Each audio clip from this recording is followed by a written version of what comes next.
Venous জুড়ে আজ এক মহা উৎসব।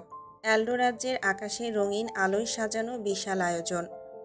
উজ্জ্বল নীল, সোনালি আর রক্তিম আলোর ঝলকানিতে চারদিক যেন এক স্বপ্নের জগতে রূপান্তরিত হয়েছে। ড্রাগনরূপী আতশবাজি আকাশে ছড়িয়ে পড়ছে, তাদের ডানা মেলে প্রদর্শন করছে ভেনাসীয় ঐতিহ্যের মহিমা। প্রাসাদের সামনে দাঁড়িয়ে হাজার হাজার ড্রাগন পূজা জ্যাসপারের নামে স্লোগান দিচ্ছে। তার প্রশংসা, তার গৌরব আর তার শৌর্যের কাহিনী ছড়িয়ে পড়ছে প্রতিটা কোণে। প্রাসাদের সিংহাসন কক্ষকে সাজানো হয়েছে দৃষ্টিনন্দনভাবে।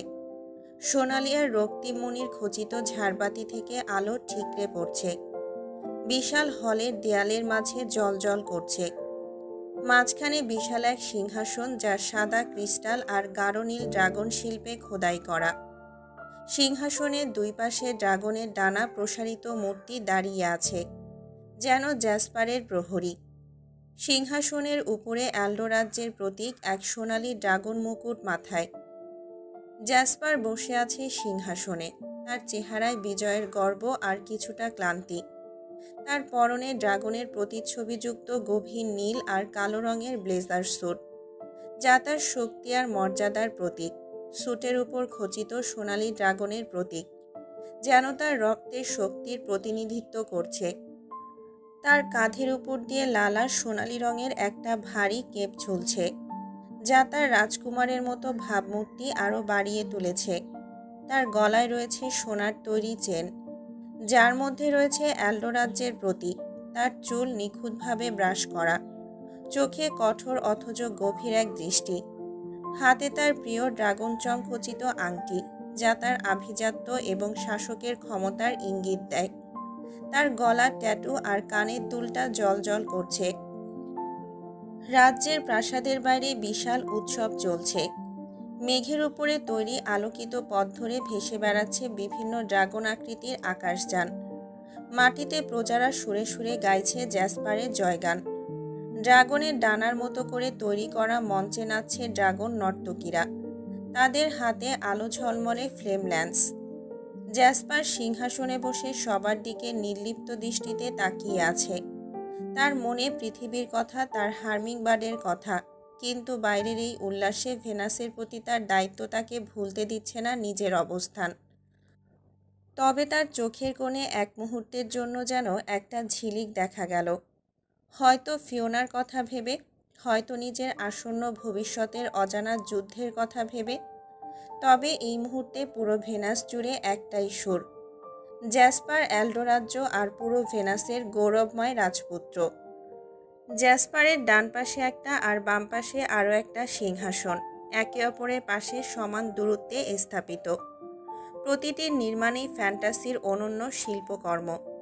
মাঝখানের সিংহাসনটি সবসময় জ্যাসপারের জন্যই নির্ধারিত, যা তার রাজপুত্রের মর্যাদা এবং ক্ষমতার প্রতীক।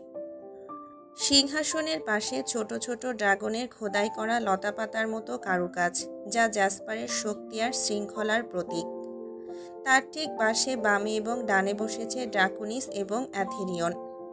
ড্রাকুনিসের সিংহাসনটি গভীর সবুজ এবং কালো রঙে খচিত, যা তার অভিজ্ঞতা ও রাজ্যের জ্ঞানী অভিভাবকের ভূমিকার পরিচায়ক। এর নিচের অংশে ড্রাগনের আঁচড়ের মতো খোদাই করা লতাপাতা ও সোনালি মণির আলোক ছটা, যেন তার প্রজ্ঞাকে প্রতিফলিত করছে। ড্রাকুনিস বসে আছে গাঢ় সবুজ পোশাকে, যা তার ব্যক্তিত্বের শোভা আরও বাড়িয়ে তুলছে।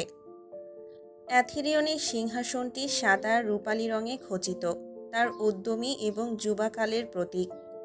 এর পেছনে ড্রাগনের ডানা মেলে ধরা অবস্থায় খোদাই করা হয়েছে, যেন সে ভবিষ্যৎকে আকর্ষণ করছে। অ্যাথেরিয়ন পরেছে এক ঝলমলে রূপালি পোশাক, যা তার প্রাণশক্তি আর উজ্জ্বলতার প্রতিনিধিত্ব করে। তিনটি সিংহাসন কক্ষের মাঝখানে এমনভাবে স্থাপন করা হয়েছে যেন তারা একসঙ্গে রাজ্যের কেন্দ্রবিন্দু। তবে জ্যাসপারের মাঝখানের সিংহাসনটি সবসময় তাকে কেন্দ্র করে তৈরি। তার সিদ্ধান্ত, তার শাসনই এল্ডো রাজ্যের ভবিষ্যৎ নির্ধারণ করে। উৎসবের মুহূর্তে ড্রাকুনিস এবং অ্যাথেরিয়ন নিজেদের সিংহাসনে বসে সন্তুষ্ট দৃষ্টিতে চারপাশের উল্লাস দেখছে, কিন্তু জ্যাসপারের চোখে দেখা যায় এক ধরনের শূন্যতা। সে মাঝে মাঝে পাশে বসা ড্রাকোনিস ও অ্যাথিরিয়নের দিকে তাকায়, যেন কিছু বলতে চায়। তবে তার ঠোঁট থমকে যায় আর মন চলে যায় পৃথিবীর দিকে ফিওনার চিন্তায়। এত আলোকছটার মাঝেও এত সাফল্যের ভিড়ও জ্যাসপারের সিংহাসন যেন একাকিত্বের সুরে মগ্ন। তবে তার পাশের দুটি সিংহাসনে বসা ড্রাকোনিস ও অ্যাথিরিয়ন তার শক্তি আর রক্ষার আশ্বাস হয়ে আছে। রাজ্যের সম্মানিত রাজারাও একত্রে বসেছেন বিশাল হলে, যার চারপাশে খোদাই করা ড্রাগনের প্রতিকৃতি যেন তাদের ঐতিহ্যের গর্ব বহন করছে। জ্যাসপার তার সিংহাসনে বসে আছে, তার মুখ গম্ভীর কিন্তু আত্মবিশ্বাসী। অ্যাথিরিয়ন তার ডান দিকে শান্তভাবে বসে আছে, চোখে মুখে লজ্জা এবং স্মৃতির ছাপ। ড্রাকোনিস বাদিকে বসে প্রজাদের শান্ত করার চেষ্টা করছেন। জ্যাসপার ধীরে ধীরে উঠে দাঁড়ালো, তার শক্ত গলা পুরো হলে প্রতিধ্বনিত হলো। আমার প্রিয় প্রজা এবং সম্মানিত রাজারা, আজকের দিনটি আমাদের জন্য আনন্দের, কারণ আমরা আমাদের আপনজন অ্যাথিরিয়নকে ফিরে পেয়েছি। কিন্তু তার এই বন্দিত্বের গল্পটা সহজ নয়। আমি আপনাদের সেই গল্প বলার জন্য প্রস্তুত। পুরো হল নিস্তব্ধ হয়ে গেল। জ্যাসপার শুরু করল। পৃথিবীর মানুষের লোভ আর বিজ্ঞানীর নির্লজ্জ গবেষণার শিকার হয়েছিল অ্যাথিরিয়ন। অ্যাথিরিয়নের পৃথিবীতে যাত্রা এবং বন্দিত্বের গল্প। অ্যাথিরিয়ন ধীরে ধীরে উঠে দাঁড়ালো। প্রজাদের সামনে তার উপস্থিতি শক্তিশালী, কিন্তু চোখের গভীরে ক্লান্তি আর দুঃখের ছাপ স্পষ্ট। পুরো হল নিস্তব্ধ, সবাই তার কণ্ঠ শোনার অপেক্ষায়। আমি কেন পৃথিবীতে গিয়েছিলাম? অ্যাথিরিয়ন নিজের দিকে তাকিয়ে এক গভীর শ্বাস নিল। আমি গিয়েছিলাম একটা সংকেতের সন্ধানে, একটা প্রযুক্তিগত সংকেত যা আমাদের এল্ডোরাজ্যের যোগাযোগ ব্যবস্থাকে ব্লক করে রেখেছিল। আমার বিশ্বাস ছিল এটি এল্ডোর নিরাপত্তার জন্য হুমকি, কিন্তু সেটি ছিল একটা ফাঁদ। অ্যাথিরিয়ন আরও বলল, ওই সংকেতটা পৃথিবীর বিজ্ঞানীদের তৈরি করা একটা আধুনিক ডিভাইস থেকে আসছিল, যা ভেনাসের সিগন্যাল শনাক্ত করতে সক্ষম। ড্রাগনের শক্তির প্রতি মানুষের লোভ কখনোই নতুন কিছু নয়। ওয়াংলি এবং মিস্টার চেনসিং, পৃথিবীর সবচেয়ে চালাক বিজ্ঞানী এবং প্রযুক্তি উদ্ভাবকরা, সেই সংকেত পাঠিয়ে আমাদের মনোযোগ আকর্ষণ করেছিল। তাদের লক্ষ্য ছিল একটাই, আমাদের ড্রাগন শক্তি দখল করা। অ্যাথিরিয়ন ফ্ল্যাশব্যাকে ফিরে গেল। আমি পৃথিবীতে পৌঁছানোর পরই বুঝতে পারি এই সংকেতটি উদ্দেশ্য প্রণোদিত। তারা এমন একটি অঞ্চল নির্বাচন করেছিল যা ছিল প্রযুক্তি এবং অস্ত্র দিয়ে সুরক্ষিত। ওয়াংলি এবং চেংশিং মিলে এমন একটা ফাঁদ তৈরি করেছিল যা ড্রাগনের শারীরিক শক্তিকে সাময়িকভাবে নিষ্ক্রিয় করতে পারে। একটা ইলেকট্রোম্যাগনেটিক পালস ইএমপি ডিভাইস আমার চারপাশে সক্রিয় হয়ে যায়। সে থেমে গেল, প্রজাদের চোখে বিস্ময়। অ্যাথিরিয়ন ব্যাখ্যা করল, তাদের ডিভাইসে এমন একটা ফ্রিকোয়েন্সি ব্যবহার করা হয়েছিল যা আমাদের ড্রাগন শক্তিকে দুর্বল করতে সক্ষম। আমার ডানাগুলো এক মুহূর্তে অবশ হয়ে গেল। আমি পড়ে গেলাম তাদের ল্যাবে। তারা আমাকে একটা অত্যন্ত সুরক্ষিত টেস্ট চেম্বারে বন্দি করেছিল, যা তৈরি ছিল গ্র্যাভিটোনিয়াম ধাতু দিয়ে। এটি এমন একটা উপাদান যা আমাদের ড্রাগন শক্তিকে সম্পূর্ণভাবে শোষণ করতে পারে। ওয়াংলি আর চেনসিং চেয়েছিল আমাদের ডিএনএ এবং ক্ষমতা বিশ্লেষণ করতে। তারা আমাকে বিভিন্ন পরীক্ষা নিরীক্ষার জন্য ব্যবহার করেছিল। আমার শরীর থেকে সেলুলার নমুনা নিয়ে তারা মানুষের শরীরে আমাদের ক্ষমতা স্থানান্তর করার চেষ্টা করছিল। এই গবেষণার মূল লক্ষ্য ছিল সুপার হিউম্যান তৈরি করা, কিন্তু আসলেই তাদের গোপন লক্ষ্য ছিল অন্য কিছু। অ্যাথিরিয়ন কঠিন কণ্ঠে বলল, ওয়াংলির আসল লক্ষ্য ছিল অমরত্ব। সে আমার ড্রাগন শক্তিকে ব্যবহার করে তার শরীরকে এমনভাবে পরিবর্তন করতে চেয়েছিল যা তাকে মৃত্যুহীন করে তুলবে। কিন্তু চেনসিং শুধু বিজ্ঞান এবং শক্তির প্রতি আগ্রহী ছিল। তার লোভ এবং উচ্চাকাঙ্ক্ষা আমাদের জন্য বিপজ্জনক হয়ে উঠেছিল। অ্যাথিরিয়ন থেমে গেল, তার চোখে লজ্জার ছাপ। আমি তখন এতটাই দুর্বল ছিলাম যে পালানোর কোনো উপায় ছিল না। তাদের অত্যাধুনিক প্রযুক্তি আমার সমস্ত ক্ষমতা শোষণ করেছিল। কিন্তু ঠিক তখনই জ্যাসু ভাইয়া পৃথিবীতে এসে আমাকে মুক্ত করার জন্য তাদের ল্যাব ধ্বংস করেছিল।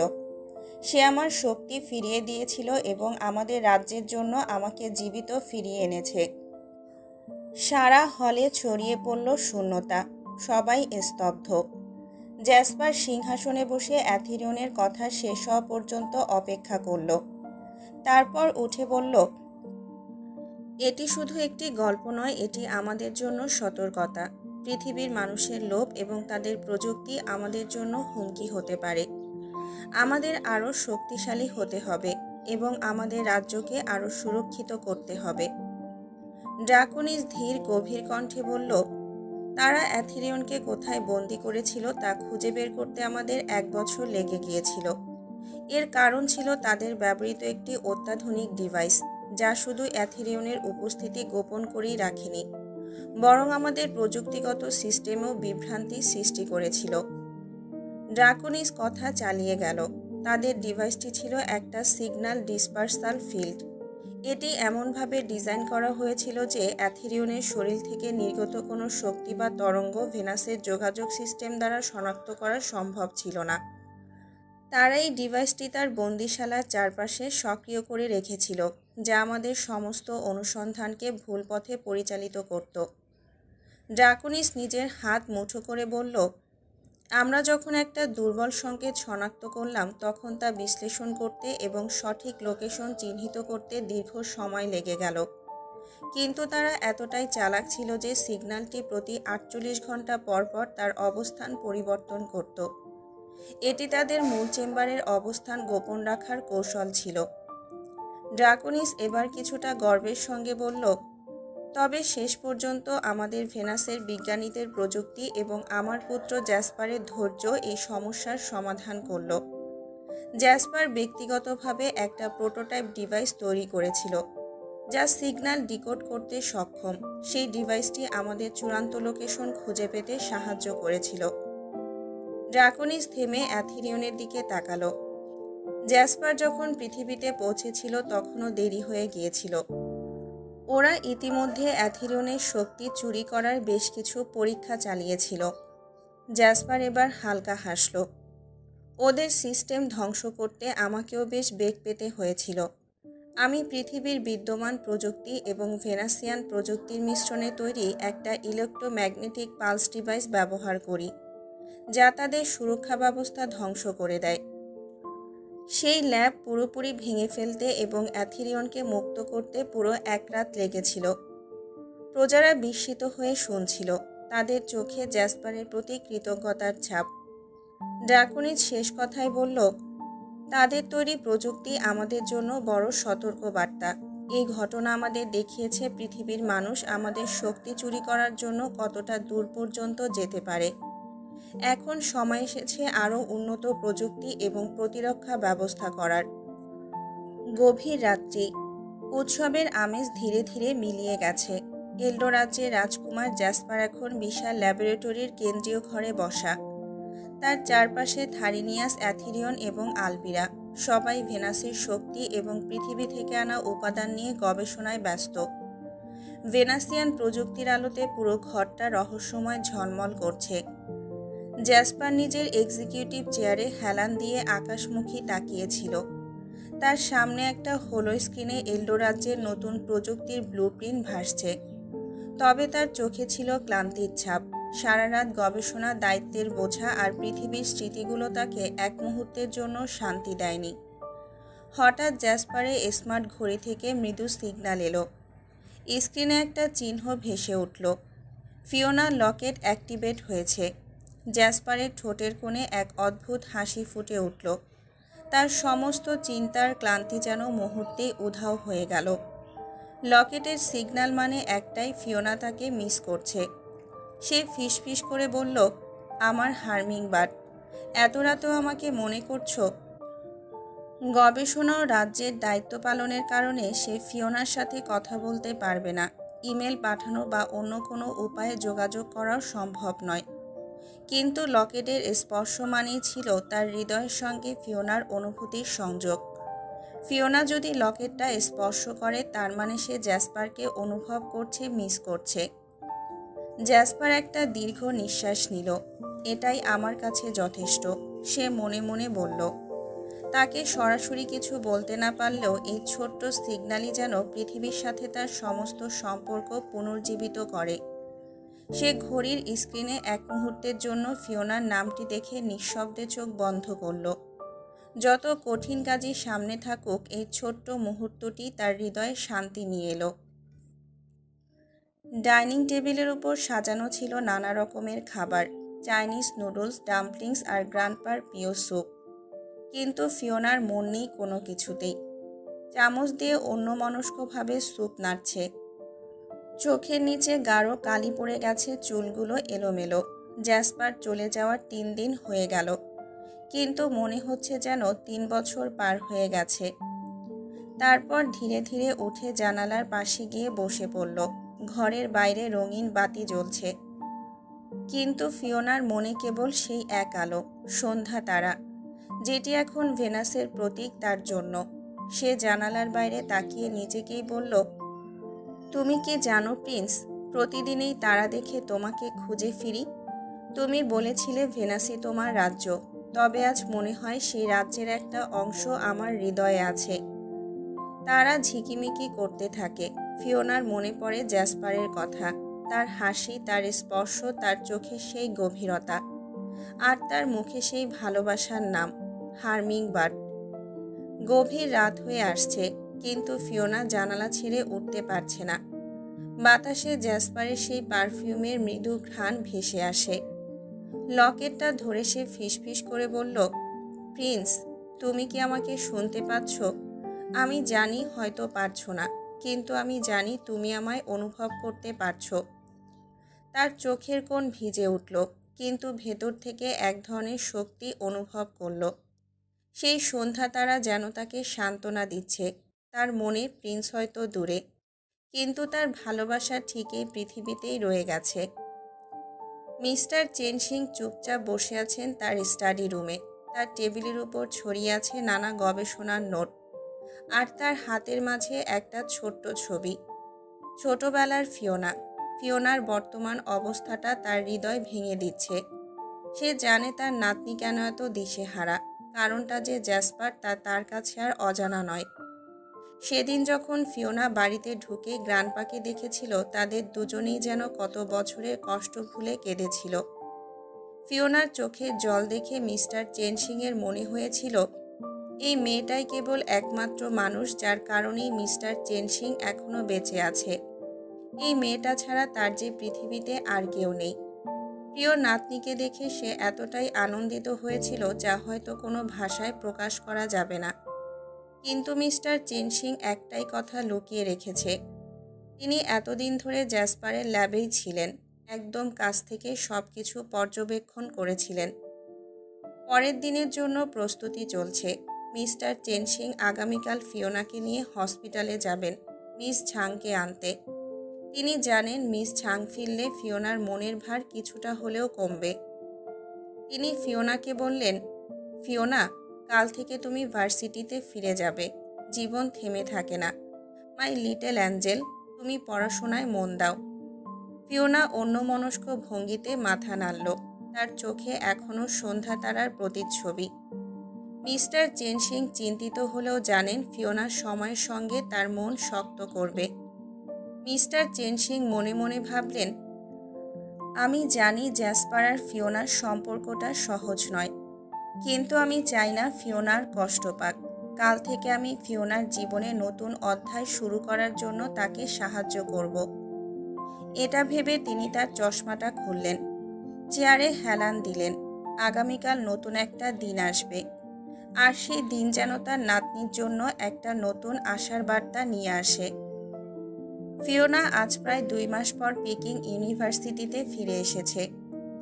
এতদিন পর ইউনিভার্সিটির পরিচিত পরিবেশে পা রাখতেই তার মনে হালকা একটা আনন্দের ঢেউ খেলে গেল। পিকিং ইউনিভার্সিটির সেই বড় গেট, সাজানো গোছানো বাগান আর এদিক ওদিক ছুটে বেড়ানো ছাত্রছাত্রীদের চঞ্চলতা দেখে তার ভেতরের ভার কিছুটা হলেও কমে গেল। ক্লাস বিল্ডিংয়ের সামনে পৌঁছে ফিওনা কিছুক্ষণ দাঁড়িয়ে রইল। জানালা দিয়ে ক্লাসের ভেতরে চেনা পরিবেশটা দেখল। ধীরে ধীরে ক্লাসের দরজার সামনে যেতেই তার প্রিয় দুই বান্ধবী লিন আর লিয়া ফিওনাকে দেখে অবাক হয়ে থমকে গেল। লিন হঠাৎই বলল, ফিওনা, তুই তুই সত্যি ফিরে এসেছিস? এতদিন কোথায় ছিলি তুই? লিয়া তাড়াতাড়ি কাছে গিয়ে ফিওনার হাত ধরে বলল, আমরা ভেবেছিলাম তুমি আর ফিরবে না।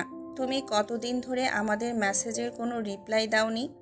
আমরা তো ভেবেছিলাম তুমি বড় কোনো সমস্যায় পড়েছ। ফিওনা হালকা হাসল। তার চোখে এখনও এক ধরনের ক্লান্তি, কিন্তু তার ভেতর একটা অদ্ভুত শান্তিও। সে বলল, আমি ঠিক আছি। কিছু পারিবারিক বিষয় নিয়ে ব্যস্ত ছিলাম, তাই গ্রিসে যেতে হয়েছিল, কিন্তু এখন সব ঠিক আছে। তোমাদের সবাইকে মিস করেছি অনেক। লিনা লিয়া একে অপরের দিকে তাকিয়ে ফিসফিস করে বলল। ফিওনার চোখে মুখে যেন কিছু বদলে গেছে। সে আর আগের মতো নেই। কিন্তু তারা আর কিছু না বলে ফিওনাকে নিয়ে ক্লাসের ভেতরে ঢুকে গেল। ক্লাসে ঢুকতেই ফিওনার মনে হলো যেন সে তার পুরনো জীবনে ফিরে এসেছে, কিন্তু তার হৃদয়ের গভীরে জ্যাসপারের স্মৃতির ছায়া এখনও স্পষ্ট। পিকিং ইউনিভার্সিটির এই সেমিস্টারে ফিওনার ইলেকটিভ কোর্স হিসেবে ছিল এনভায়রনমেন্টাল জিওগ্রাফি। যদিও সে মূলত সায়েন্সের স্টুডেন্ট, তবে এই কোর্সটা বেছে নিয়েছিল নিজের আঁকায় প্রকৃতির প্রভাব আর পরিবর্তনগুলো বুঝে নিতে। আজ ক্লাসরুমে ভূগোলের এই ক্লাস চলছে। অধ্যাপক ব্ল্যাকবোর্ডে সৌরজগতের গ্রহগুলো নিয়ে বিস্তারিত আলোচনা করছেন। ভেনাস নিয়ে কথা বলার সময় ক্লাসরুমে এক ধরনের উত্তেজনা তৈরি হয়। সবাই মনোযোগ দিয়ে শুনছে, কিন্তু ফিওনার মন যেন কোথাও হারিয়ে গেছে। সে নিজের বইয়ের পাতা খুলে ভেনাসের চিত্রের দিকে তাকিয়ে থাকে। ছবির উপর তার আঙুল বুলিয়ে মৃদু হাসে।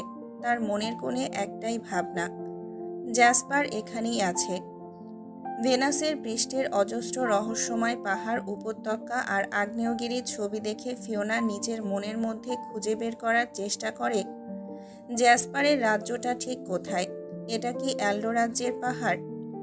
সে অজান্তেই চিত্রের একটা অংশে আঙুল রেখে ফিসফিস করে বলে, হয়তো এই জায়গাটা।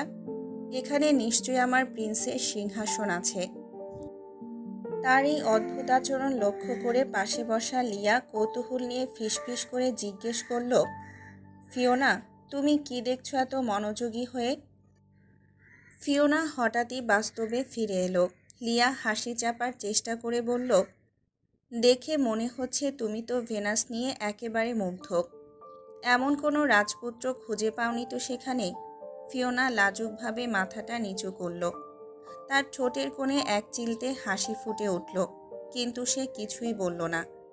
লিয়ার মজা করার শব্দ ফিওনার কানে এলেও তার মন তখনও ভেনাসের আকাশে ভেসে বেড়াচ্ছে। ফিওনার গলার লকেটটি আজ বেশ উজ্জ্বলভাবে চকচক করছিল।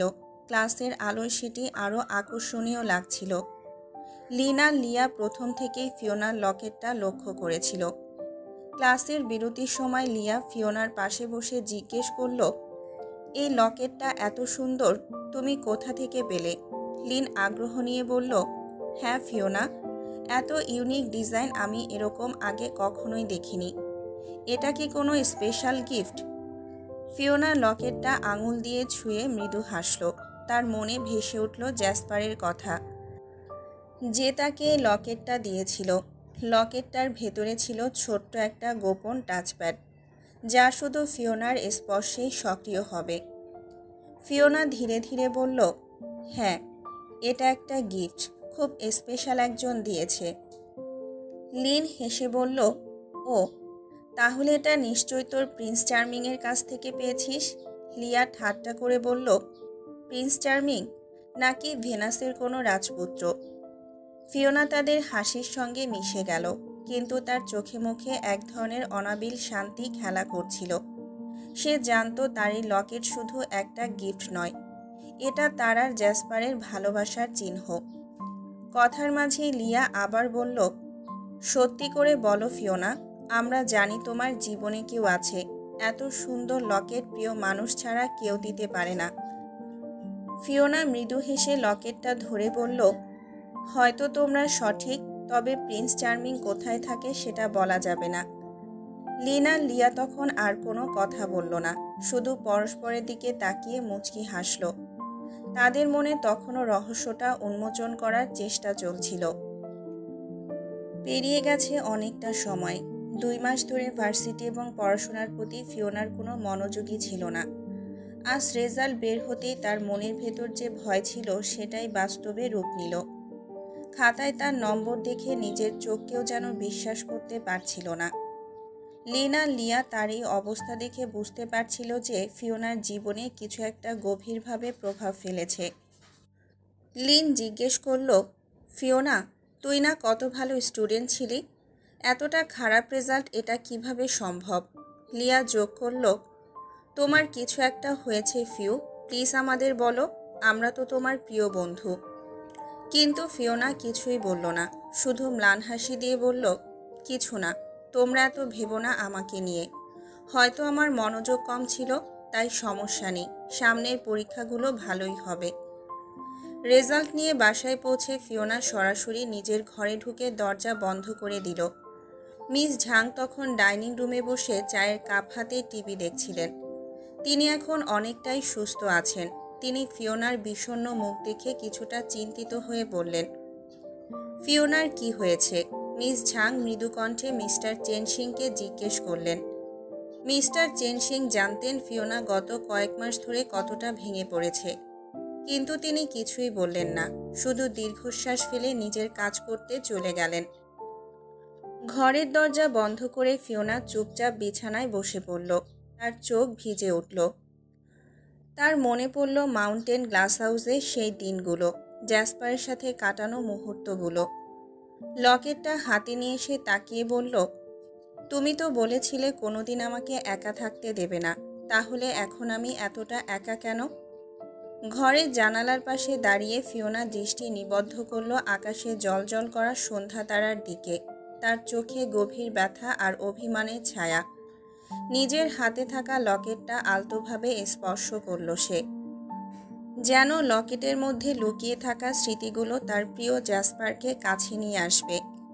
নিঃশ্বাস নিয়ে ফিওনা মৃদুস্বরে বলল, প্রিন্স, তুমি কি এতটাই ব্যস্ত হয়ে পড়েছ যে আমাকে একটা ইমেলও দিতে পারছো না? আমি কতগুলো ইমেল করেছি তোমাকে, একটারও রেসপন্স করনি। আমি তো দিনে অন্তত 100 বার এই লকেটটা স্পর্শ করেছি। রাতেও তোমার দেওয়া পারফিউম মেখে ঘুমিয়েছি, যেন তুমি আমার কাছেই আছো। তবুও তোমার একটু রেসপন্স পাচ্ছি না। তার কণ্ঠ ভারী হয়ে আসছিল। চোখের কোণ দিয়ে এক ফোঁটা অশ্রু গড়িয়ে পড়ল। সন্ধ্যা তারার দিকে তাকিয়ে সে আরও বলল, তোমাকে তো বলেছিলাম আমি তোমার অপেক্ষায় থাকব, কিন্তু তুমি কি একবারও আমাকে মনে করো না? নাকি ভেনাসের রাজ্য তোমাকে এতটাই দূরে নিয়ে গেছে যে পৃথিবীর এই ছোট্ট পাখি তোমার হার্মিংবার্ড আর তোমার প্রিয় নয়? ফিওনা জানতো জ্যাসপার এমন একজন যে দায়িত্ব আর কর্তব্যকে সবার আগে রাখে, তবুও তার মন এই দীর্ঘ নীরবতার কোনো ব্যাখ্যা খুঁজে পায়নি।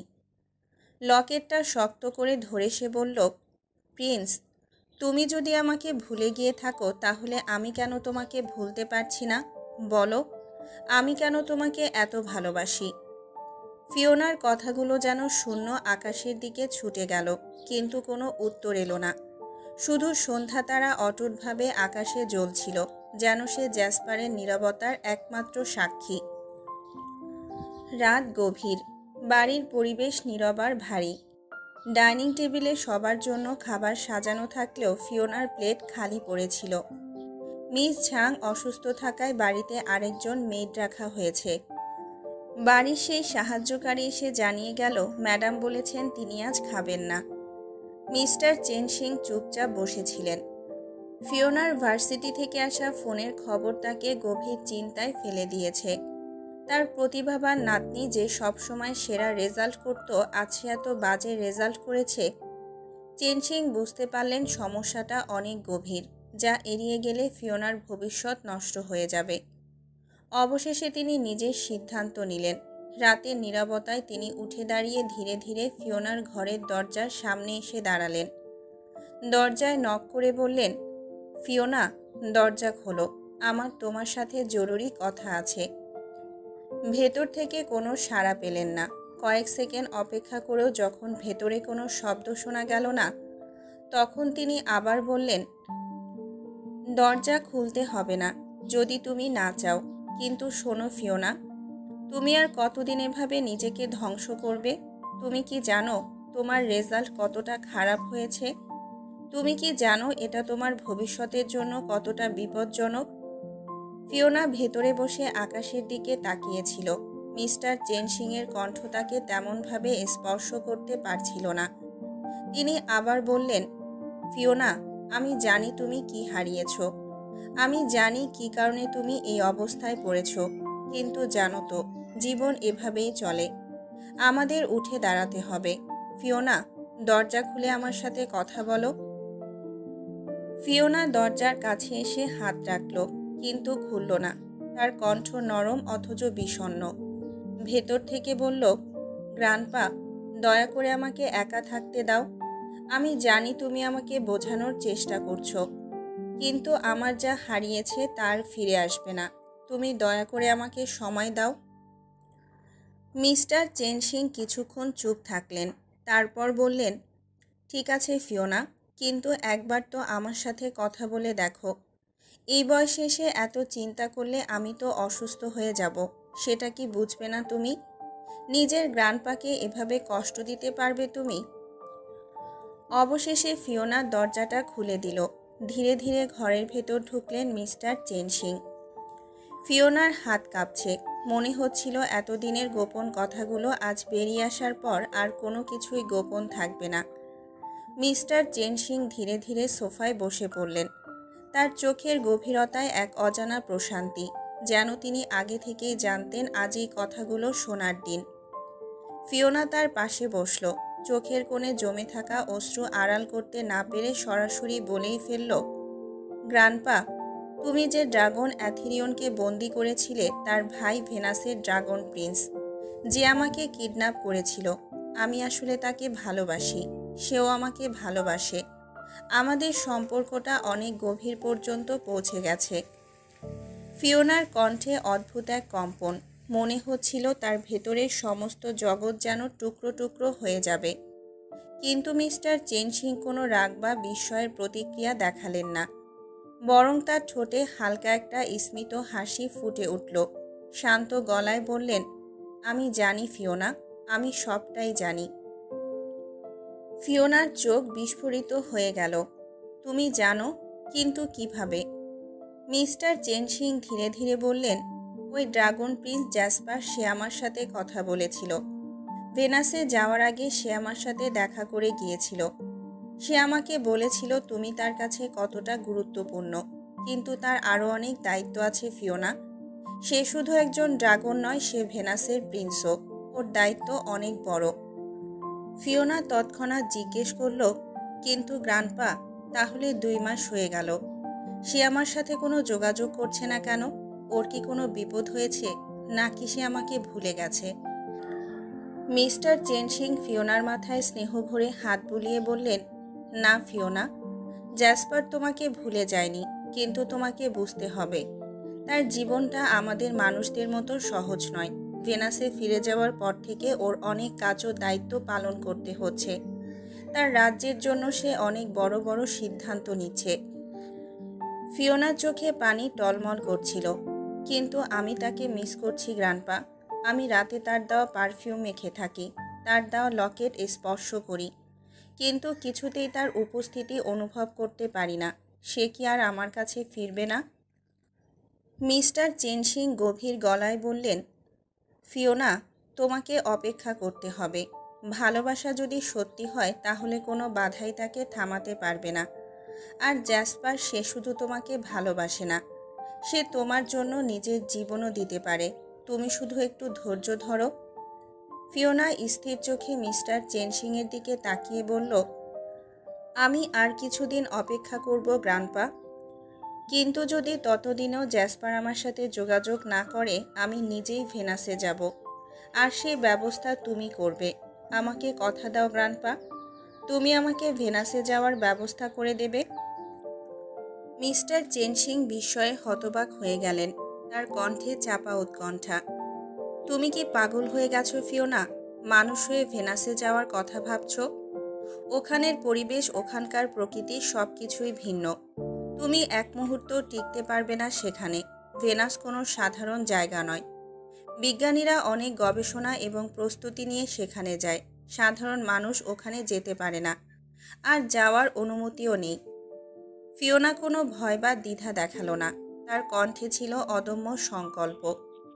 এসব কিছু আমি জানি না গ্রান্ডপা, কিন্তু তুমি আমার জন্য এটা করবেই। তুমি তো বিজ্ঞানী, তুমি যদি ঠিক করতে চাও তুমি পারবে। আমি শুধু আমার জ্যাসপারের কাছে যেতে চাই। সে যদি আমার কাছে আসতে না পারে আমি নিজেই সেখানে যাব। তুমি তো সব কিছুই করতে পারো, আমাকে সাহায্য করো। মিস্টার চেনসিং দীর্ঘ নিঃশ্বাস ফেলে বললেন, তোমার আবেগ আমি বুঝি ফিওনা, কিন্তু বাস্তবতা এত সহজ নয়। ভেনাসে যাওয়ার জন্য শুধু প্রযুক্তি নয়, দরকার বিশেষ অনুমতি, বিশেষ প্রস্তুতি। তুমি যদি কিছুতেই থামতে না চাও তবে আমাকে সময় দাও। আমি দেখতে পারি কোনো নিরাপদ উপায় আছে কিনা। তবে তোমাকে বুঝতে হবে এটা খুবই ঝুঁকিপূর্ণ। ফিওনার চোখে আশার আলো ঝিলমিল করল। সে দৃঢ়কণ্ঠে বলল, আমি কোনো ঝুঁকির পরোয়া করি না গ্রান্ডপা। আমি আমার জ্যাসপারের কাছে যাব যেভাবেই হোক। মিস্টার চেনসিং ফিওনার মুখে দৃঢ়তা দেখে বুঝতে পারলেন তাকে থামানো সম্ভব নয়। তিনি মনে মনে সিদ্ধান্ত নিলেন ভেনাসে যাওয়ার প্রস্তুতির বিষয়ে গভীরভাবে চিন্তা করবেন। কিন্তু একই সাথে তিনি বুঝতে পারলেন এই সিদ্ধান্ত তাদের জীবনে অনেক বড় পরিবর্তন নিয়ে আসবে। আরও কয়েকটা দিন কেটে গেছে। ফিওনার চোখের নিচে ক্লান্তির কালো ছাপ, মন ভেঙে চূর্ণ বিচূর্ণ। জ্যাসপারের এখনও কোনো খোঁজ নেই, না কোনো বার্তা, না কোনো সংকেত। প্রতিটা মুহূর্ত যেন তার বুকের ভেতর ছুরি চালাচ্ছে। এবার আর ধৈর্য ধরতে পারল না সে। সোজা মিস্টার চেনসিংয়ের কক্ষে গিয়ে দাঁড়ালো। গ্রান্ডপা, আমি আর অপেক্ষা করতে পারবো না। আমাকে ভেনাসে যেতে দিন। আপনি এখনই ব্যবস্থা করুন। তার গলা কাঁপছিল, চোখে একরাশ দৃঢ়তা। মিস্টার চেনসিংয়ের মুখ থমথমে হয়ে গেল। পাশে মিস ঝাং হতবাক হয়ে দাঁড়িয়েছিলেন। দুজনেই জানতেন এই মেয়েটি একবার কিছু ঠিক করলে তাকে থামানো অসম্ভব। কিন্তু ভেনাসে যাত্রা, এটি কোনো সাধারণ বিষয় নয়। ফিওনা, এটা সম্ভব নয়। ভেনাসে যাওয়া কেবল বিপজ্জনকই নয়, এর জন্য শারীরিক এবং মানসিক প্রস্তুতি দরকার। তুমি জানো না সেখানকার পরিবেশ কেমন। চেনসিং কঠোর গলায় বললেন, গ্রান্ডপা, আমি সেটা পরোয়া করি না। জ্যাসপার আমার ভালোবাসা। আমাকে আমার ভালোবাসার জন্য এটা করতেই হবে। যেহেতু আমি পৃথিবীর কাউকে ভালোবাসিনি, বেসেছি একজন ভিন গ্রহের ড্রাগনকে, তাহলে তার ভালোবাসা হয়ে এত বড় রিস্ক নেওয়ার ক্ষমতার, যোগ্যতা দুটোই আমার থাকতে হবে। আমি এবার ভেনাসে যেতে চাই, আর জানতে চাই সে কেন এত প্রতিশ্রুতি দিয়ে আমার সাথে কোনো যোগাযোগ করছে না। ফিওনার গলায় ভাঙা আত্মবিশ্বাস ফুটে উঠল। মিস ঝাং তাকে বোঝানোর চেষ্টা করলেন, ফিওনা, তুমি আমাদের একমাত্র পরিবার। তোমার জীবনের ঝুঁকি আমরা নিতে পারি না। ভেনাসে যাওয়া কোনো সাধারণ অভিযান নয়, সেটা মৃত্যু ডেকে আনতে পারে। কিন্তু ফিওনা নাছোড়বান্দা, কিছুতেই তাকে বোঝানো গেল না। অবশেষে হতাশ হয়ে গ্রান্ডপার মিস ঝাং কক্ষ থেকে বের হয়ে গেলেন। ফিওনা দাঁড়িয়ে থাকলো চোখ ভরা কৌর্থ আর বেদনা নিয়ে। কিছুক্ষণ পর সিদ্ধান্ত নিয়ে কক্ষের দরজা বন্ধ করে দিল সে। আপনারা যদি আমাকে যেতে না দেন তাহলে আমাকে মৃত দেখবেন। দরজার পেছন থেকে ফিওনার কণ্ঠস্বর ভেসে এলো। চেনসিং হতবম্ব হয়ে দরজার দিকে তাকালেন। তার ধৈর্যের বাঁধ ভেঙে গেল। দরজা ঠেলে খুলে দিলেন তিনি। তুমি যদি আমাকে এমন করতে বাধ্য করো তাহলে যাওয়ার জন্য প্রস্তুতি নিতে হবে। তবে এটা সহজ হবে না ফিওনা। ভেনাসে যাওয়ার জন্য স্পেসশিপ চালানোর প্রশিক্ষণ লাগবে। সেটা তোমাকে নিতে হবে। তার আগে আমি কিছুতেই তোমাকে যেতে দেব না। ফিওনার চোখ স্ফুলিঙ্গ হয়ে ফুটে উঠল। আমি সব শিখতে রাজি আছি। শুধু আমাকে অনুমতি দিন গ্রান্ডপা, আর সব ব্যবস্থা করুন। মিস্টার চেনসিং গভীর শ্বাস নিলেন। ঠিক আছে, তবে মনে রেখো, এটা সাধারণ মানুষের কোনো কাজ নয়। তুমি যদি একটু ব্যর্থ হও আমি মিশন বাতিল করব। রাতের গভীরতা বাড়ছে। মিস্টার চেনসিং একটা ছোট্ট ব্যাগ হাতে নিয়ে বাড়ি থেকে বেরিয়ে পড়লেন। তিনি জানেন এই মিশন অত্যন্ত বিপজ্জনক, কিন্তু ফিওনার জেদের কাছে তিনি হার মেনেছেন। তার মনের গভীরে এক ধরনের অস্বস্তি কাজ করছে। তবে তিনি জানেন এই কাজে তাকে সাহায্য করার মতো একজনই আছেন, তার পুরনো বন্ধু ডক্টর হুয়াংঝি। ডক্টর হুয়াংঝি একসময় চেনশিংয়ের সঙ্গে একাধিক গবেষণায় কাজ করেছেন। দুজনেই ছিলেন একে অপরের উপর পুরোপুরি নির্ভরশীল, কিন্তু হুয়াংঝি এখন অনেক সাফল্যের শীর্ষে।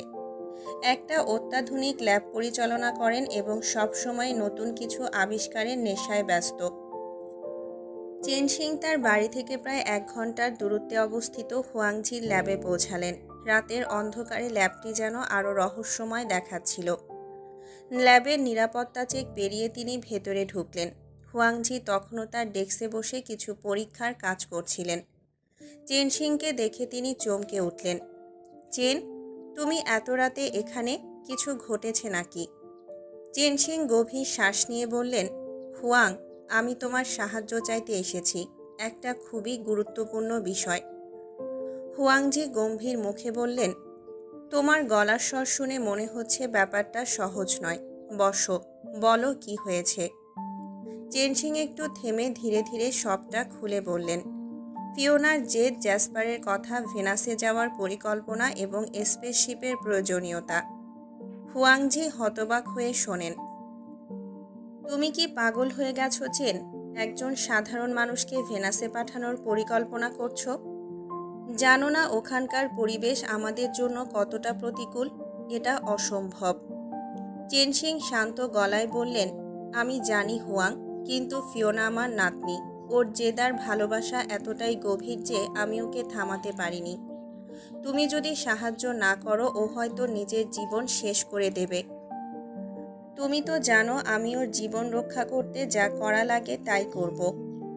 হুয়াংঝি কিছুক্ষণ চুপ করে রইলেন, তারপর বললেন, চেন, আমি বুঝি তোমার পরিস্থিতি, কিন্তু এর ঝুঁকি খুব বেশি। ভেনাসে পৌঁছানোই শুধু নয়, ওখান থেকে ফিরে আসাটাও প্রায় অসম্ভব। চেনশিং জোর দিয়ে বললেন, আমি জানি, কিন্তু আমি ওর পাশে আছি।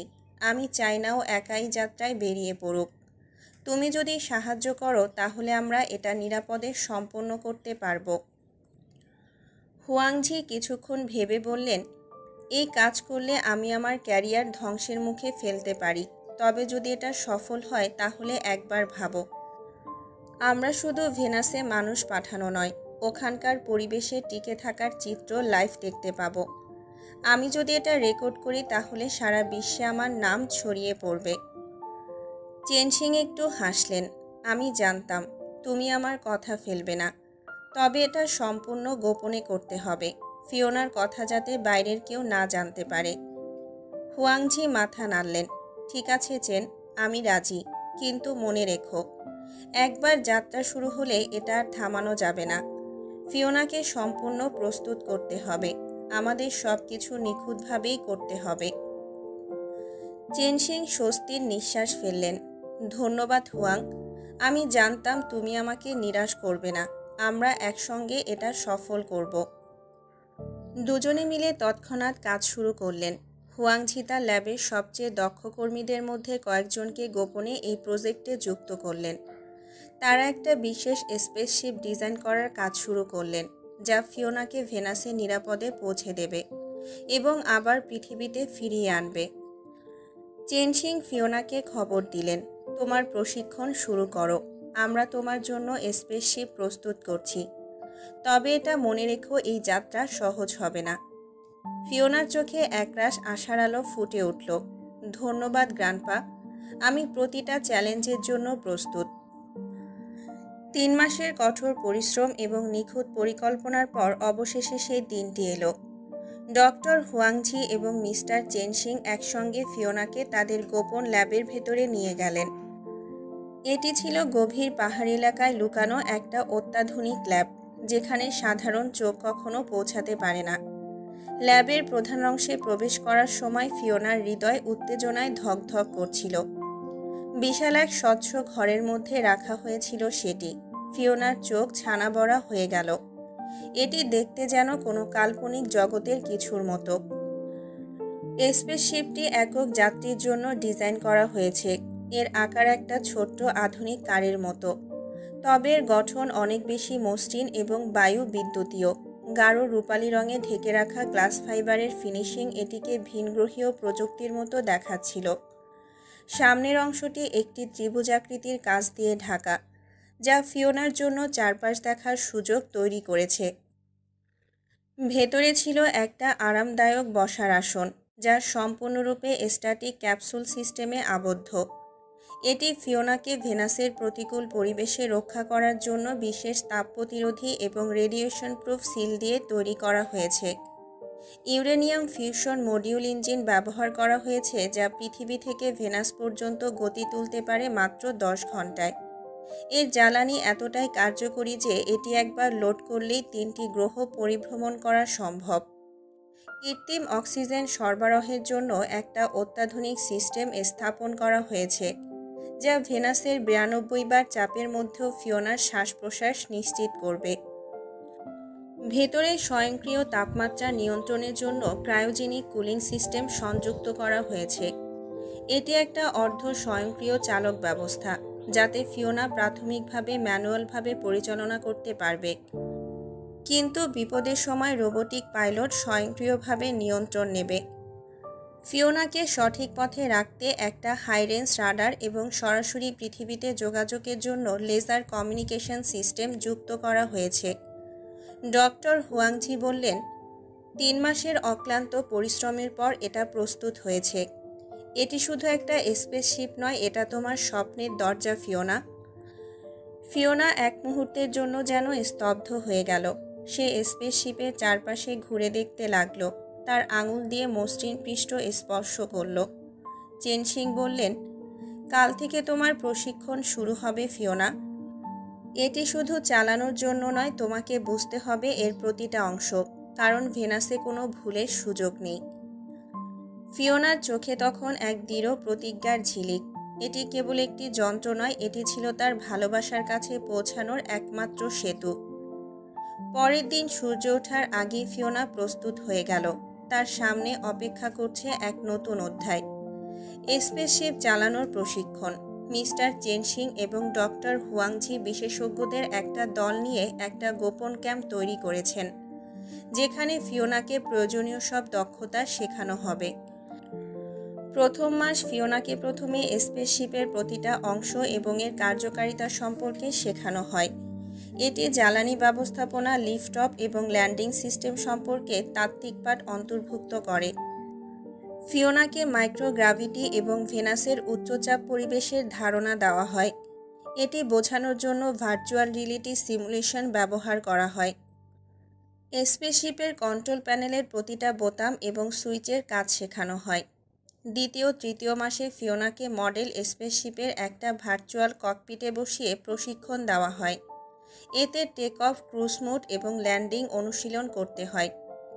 মহাকাশে সম্ভাব্য বিপদের জন্য প্রস্তুতি, যেমন অক্সিজেন লিক, তাপমাত্রার হঠাৎ পরিবর্তন এবং যোগাযোগ বিচ্ছিন্ন হওয়া। একটা বিশাল চেম্বারে ফিওনাকে মহাকাশের পরিবেশ অনুভব করানোর জন্য প্রশিক্ষণ দেওয়া হয়। এটি চাপ, কম অক্সিজেন এবং তাপমাত্রার প্রভাব বুঝতে সাহায্য করে। চতুর্থ মাসে ফিওনাকে পুরোপুরি হাতে স্পেসশিপ নিয়ন্ত্রণ করার প্রশিক্ষণ দেওয়া হয়। রোবোটিক পাইলট কিভাবে সাহায্য করবে এবং এটি পুনরায় সেট করা যাবে তা শেখানো হয়। ভেনাসের প্রতিকূল পরিবেশে কিভাবে নিরাপদে অবতরণ করা যায় তা শেখানোর জন্য মডেলিং এবং বাস্তব প্রশিক্ষণ দেওয়া হয়। পঞ্চম ও ষষ্ঠ মাসে ফিওনাকে স্পেসশিপের লেজার যোগাযোগ ব্যবস্থা ব্যবহার শেখানো হয়। তাকে জানানো হয় কিভাবে ভেনাসের ঘন মেঘমালা এবং উত্তপ্ত পৃষ্ঠে চাপ এড়িয়ে চলা যায়। Final test. একবার সিমুলেটর এবং মডেলে সফল হওয়ার পর তাকে একটি ছোট স্কেলে প্রকৃত স্পেসশিপে অনুশীলন করতে দেওয়া হয়। এদিকে মিস্টার চেনশিং ফিওনার জন্য বিশেষ স্যুট তৈরির কাজ তদারকি করছেন। স্যুটটি ছিল ফিওনার ভেনাসে কয়েক ঘন্টার জন্য টিকে থাকার চাবিকাঠি। স্যুটটি ভেনাসের 465 ডিগ্রি সেলসিয়াস তাপমাত্রা সহ্য করার ক্ষমতা সম্পন্ন। এটি ভেনাসের 92 বার বায়ুচাপ মোকাবেলার জন্য ডিজাইন করা হয়েছে। স্যুটে একটি পোর্টেবল অক্সিজেন ট্যাঙ্ক রয়েছে, যা 6 ঘন্টা পর্যন্ত শ্বাস প্রশ্বাস নিশ্চিত করবে। রেডিয়েশন থেকে সুরক্ষা দেওয়ার জন্য এতে হালকা ওজনের সীসার স্তর রয়েছে। সরাসরি স্পেসশিপের সাথে সংযোগ রাখার জন্য একটা অন্তর্নির্মিত কমিউনিকেশন সিস্টেম। প্রতিদিনের প্রশিক্ষণে ফিওনার শরীর ও মন আরও দৃঢ় হচ্ছিল। সে জানত এই যাত্রা শুধু ভালোবাসার জন্য নয়, বরং নিজের সামর্থ্যের এক অনন্য পরীক্ষা। অন্যদিকে মিস্টার চেনসিং ও ডক্টর হুয়াংঝি নিশ্চিত করলেন কোনো ধরনের ঝুঁকি না নিয়ে ফিওনার স্বপ্ন পূরণ হবে। 6 মাসের শেষে ফিওনা স্পেসশিপ চালানোর জন্য পুরোপুরি প্রস্তুত এবং তার স্যুটও পরীক্ষার মাধ্যমে সফল প্রমাণিত হয়েছে। ফিওনার প্রশিক্ষণ শেষ হওয়ার পর তাকে ভেনাসে পাঠানোর জন্য একটা সুনির্দিষ্ট দিন ও সময় নির্ধারণ করা হয়। মিশনের প্রতিটা ধাপ অত্যন্ত গোপনীয় রাখা হয় এবং চূড়ান্ত প্রস্তুতি সম্পন্ন করার জন্য আরও 2 সপ্তাহ সময় নেওয়া হয়।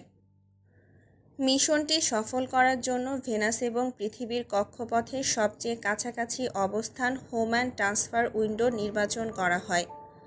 এটি ছিল একটি শান্ত রাত ভোর 3টার সময়, কারণ তখন রাডার বা অন্য নজরদারি ডিভাইস সহজে এড়ানো সম্ভব। স্পেসশিপে পুনরায় সব সিস্টেম চেক করা হয়। ফিওনার জন্য প্রয়োজনীয় খাবার, পানীয় এবং অক্সিজেন সরবরাহ নিশ্চিত করা হয়। মিস্টার চেনসিং তাকে শেষবারের মতো মহাকাশ যাত্রার প্রতিটা ধাপ সম্পর্কে মনে করিয়ে দেন। ডক্টর হুয়াংঝি যোগাযোগ পদ্ধতি চূড়ান্তভাবে পরীক্ষা করেন।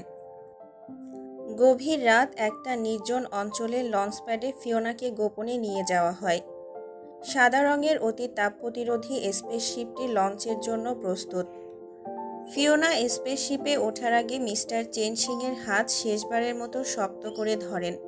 তিনি বলেন, ফিওনা, তুমি শুধু একজন বিজ্ঞানীর নাতনি নও, তুমি সাহসের প্রতীক। সাবধানে যেও। শেষবারের মতো মিস্টার চেনসিং তার আদরের নাতনিকে জড়িয়ে ধরলেন। কাউন্টডাউন শুরু হয়। 5, 4, 3, 2, 1, লিফট অফ। বিশাল শিখার আভায় আকাশ আলোকিত হয়ে ওঠে। ফিওনার স্পেসশিপ ভেনাসের পথে রওনা দেয়। ফিওনার স্পেসশিপ পৃথিবী থেকে ভেনাসে পৌঁছাতে প্রায় 40 দিন সময় নেবে। এই সময়কালে ফিওনাকে প্রতিদিন সঠিকভাবে খাবার খেতে, শরীরচর্চা করতে এবং যোগাযোগ ডিভাইস পরীক্ষা করতে বলা হয়।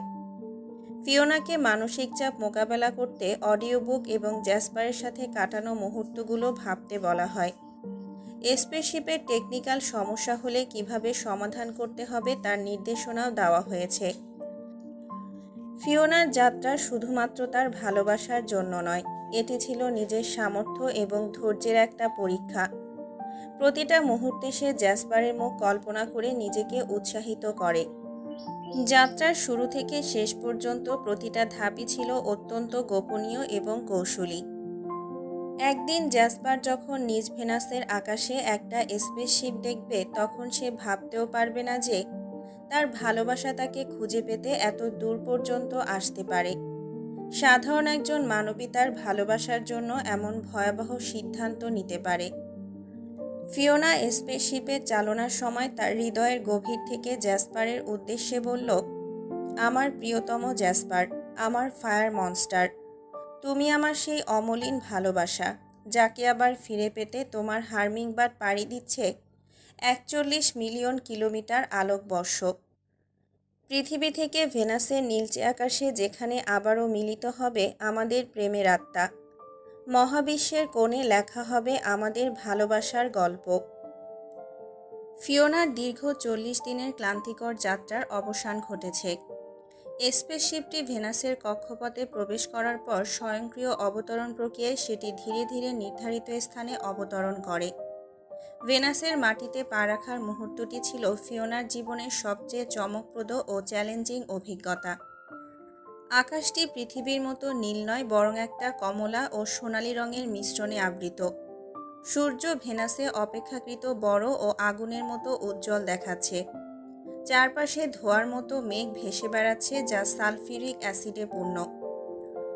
পাথুরে মাটি, জায়গায় জায়গায় আগ্নেয়গিরি ছাই জমে আছে। কিছু এলাকায় লাভার মতো উজ্জ্বল প্রবাহিত তরল দেখা যায়। পাহাড়গুলো উজ্জ্বল হলুদ ও লালাভ ছোঁয়া নিয়ে দাঁড়িয়ে আছে। গড় তাপমাত্রা প্রায় 475 ডিগ্রি সেলসিয়াস। গ্যাসের ভারী চাপের কারণে পরিবেশ অনেক বেশি ঘন, বাতাসে শ্বাস নেওয়া অসম্ভব। কার্বন ডাইঅক্সাইডের পরিমাণ প্রচুর। ভেনাসের দিন অনেক লম্বা, এক একটা দিন পৃথিবীর 243 দিনের সমান। ফিওনার গায়ে ছিল হিট রেজিস্ট্যান্ট ন্যানোফাইবার স্যুট। এটি 500 ডিগ্রি সেলসিয়াস পর্যন্ত তাপমাত্রা সহ্য করতে পারে। স্যুটের মধ্যে শীতলকরণ ব্যবস্থা রয়েছে, যা তার শরীরের তাপমাত্রা নিয়ন্ত্রণ করে।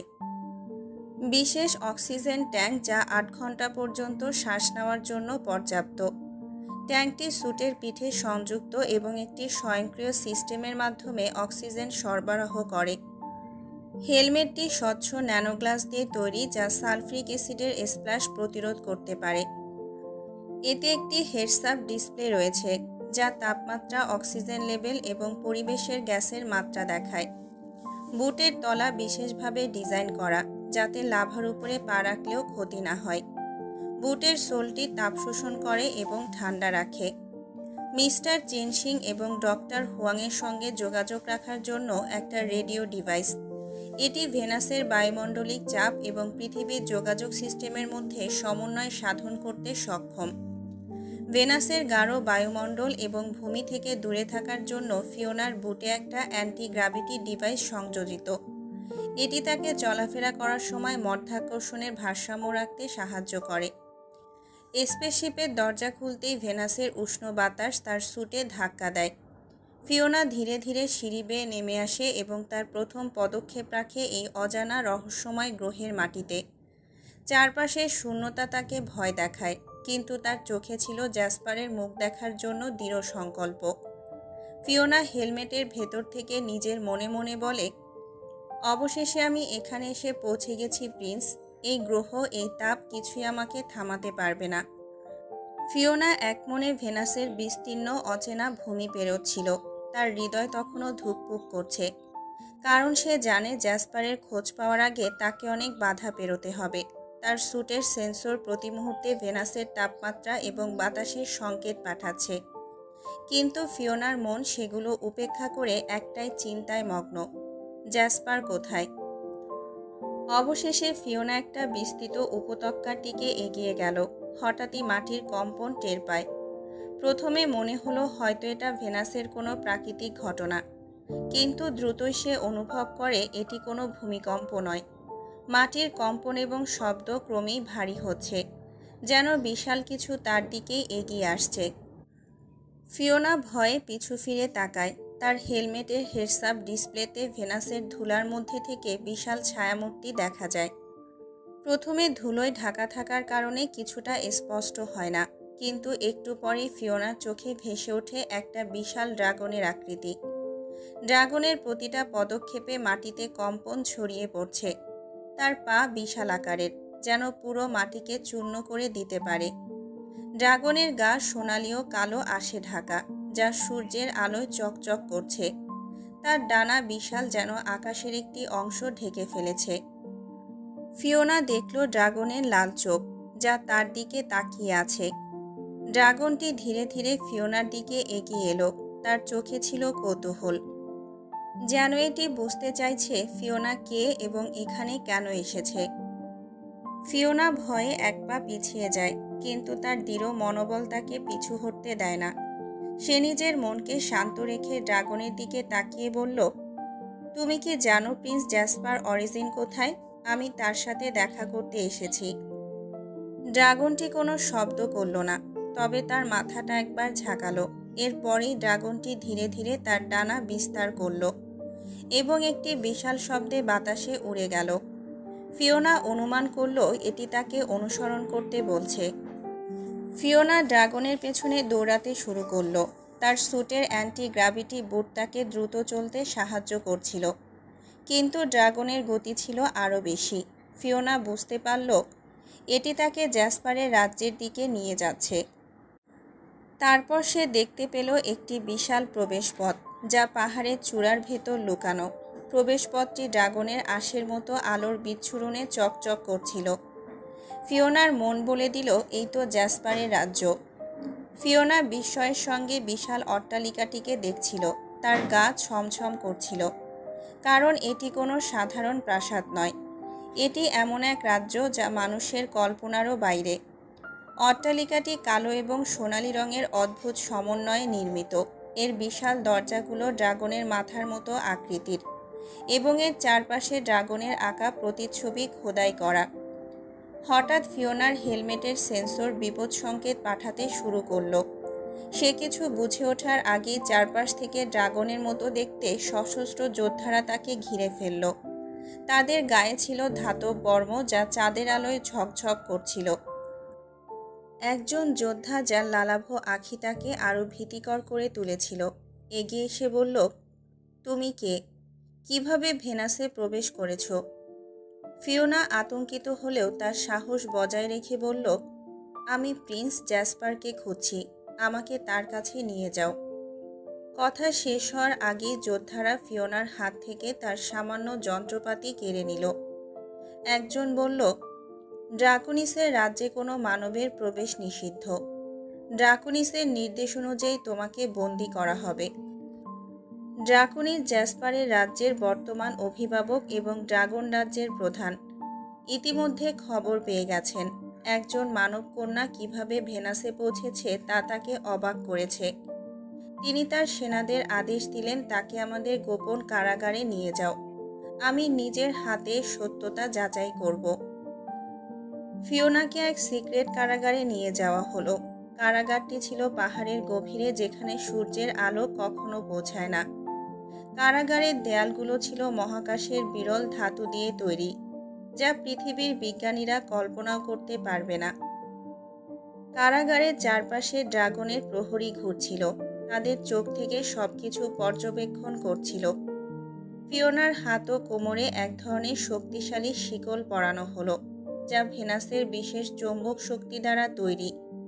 ফিওনা বুঝতে পারছিল পরিস্থিতি তার জন্য কঠিন হতে চলেছে, কিন্তু তার মন এখনও শক্ত ছিল। সে জানে জ্যাসপার এখানেই আছে এবং কোনো না কোনোভাবে তাকে দেখতে পাবে। ড্রাকোনিস নিজের সিংহাসনে বসে ভাবছিলেন, এই মানবকন্যা কিভাবে ভেনাসে এলো? এর পেছনে কি কোনো ষড়যন্ত্র আছে?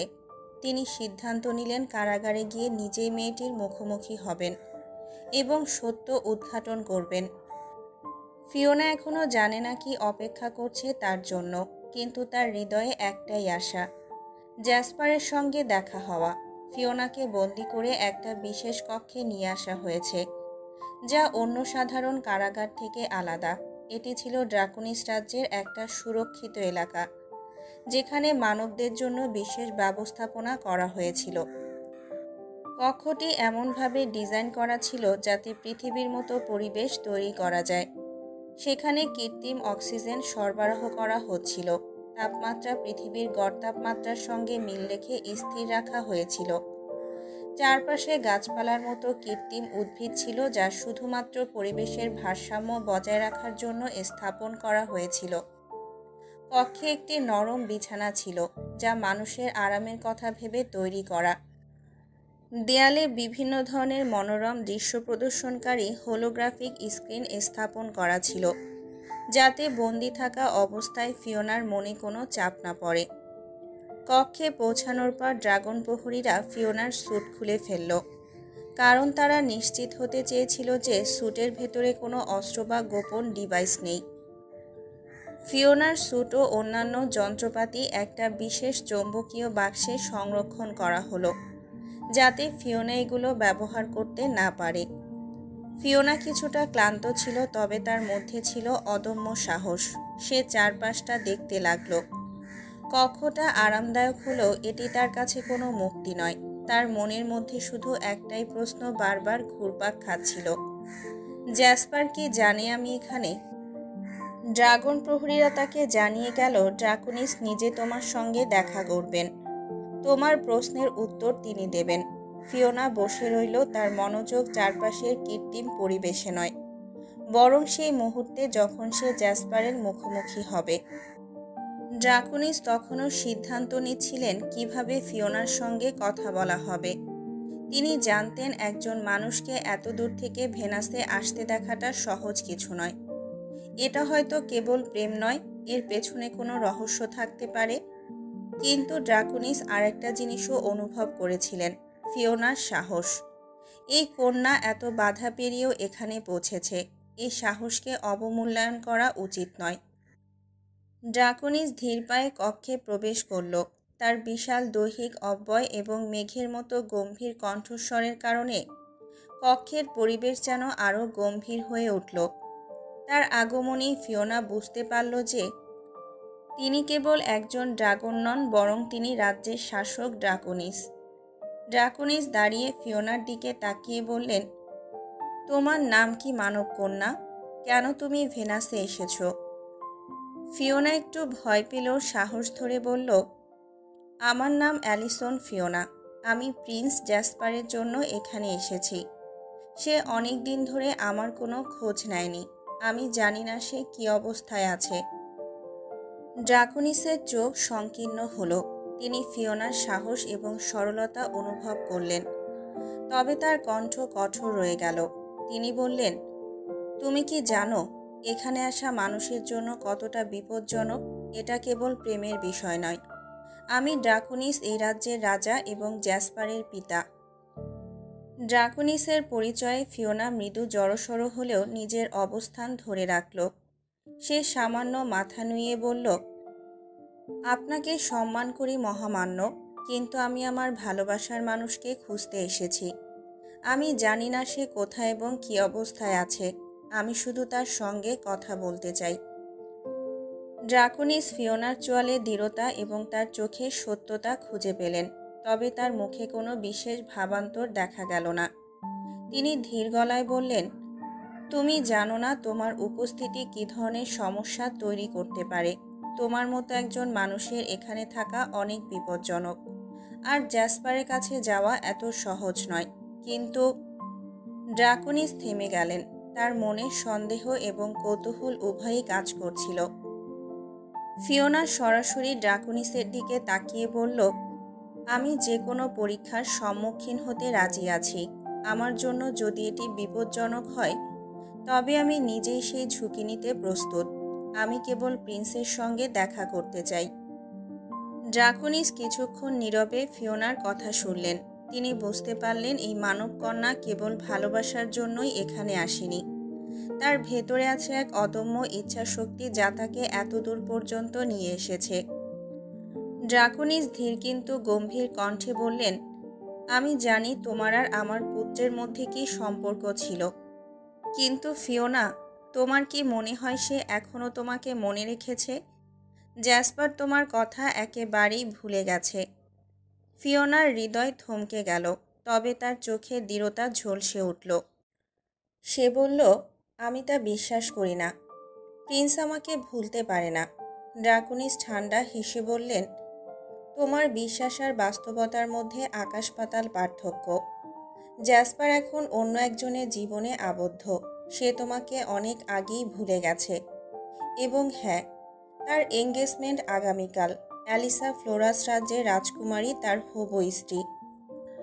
ড্রাকোনিসের কথা শুনে ফিওনার শরীর জমে গেল। মনে হলো যেন তার মনের সব আশা মুহূর্তেই ছিন্ন ভিন্ন হয়ে গেল। কিন্তু তারপরও সে নিজের ভেতরের শক্তিকে ধরে রাখল। সে বলল, আমি তা মানি না। আপনি যাই বলুন, আমি বিশ্বাস করি না যে প্রিন্স আমাকে ভুলে গেছে। আমি নিজে তার মুখ থেকে শুনতে চাই। আমাকে তার সঙ্গে দেখা করতে দিন। ড্রাকোনিস তার চোখে অবজ্ঞার দৃষ্টিতে চেয়ে বললেন, তুমি কি জানো তার কাছে পৌঁছানো কতটা কঠিন? তুমি একজন মানবকন্যা আর সে ভেনাসের রাজপুত্র। এই রাজ্যের নিয়মের বাইরে তুমি কিছুই করতে পারবে না।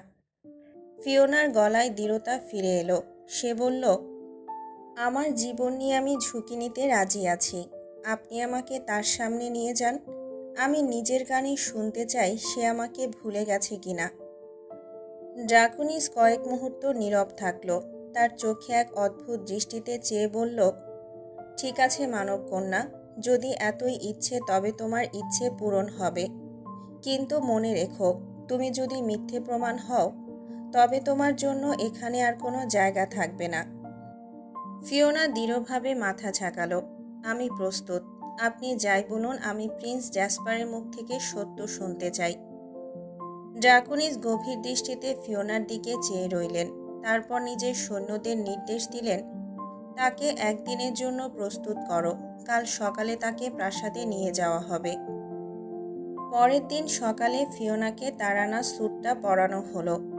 ড্রাকোনিসের আদেশে সৈন্যরা ফিওনাকে সুরক্ষিতভাবে প্রাসাদের দিকে নিয়ে গেল। ফিওনার মন উত্তেজনা ও ভয়ে আচ্ছন্ন ছিল।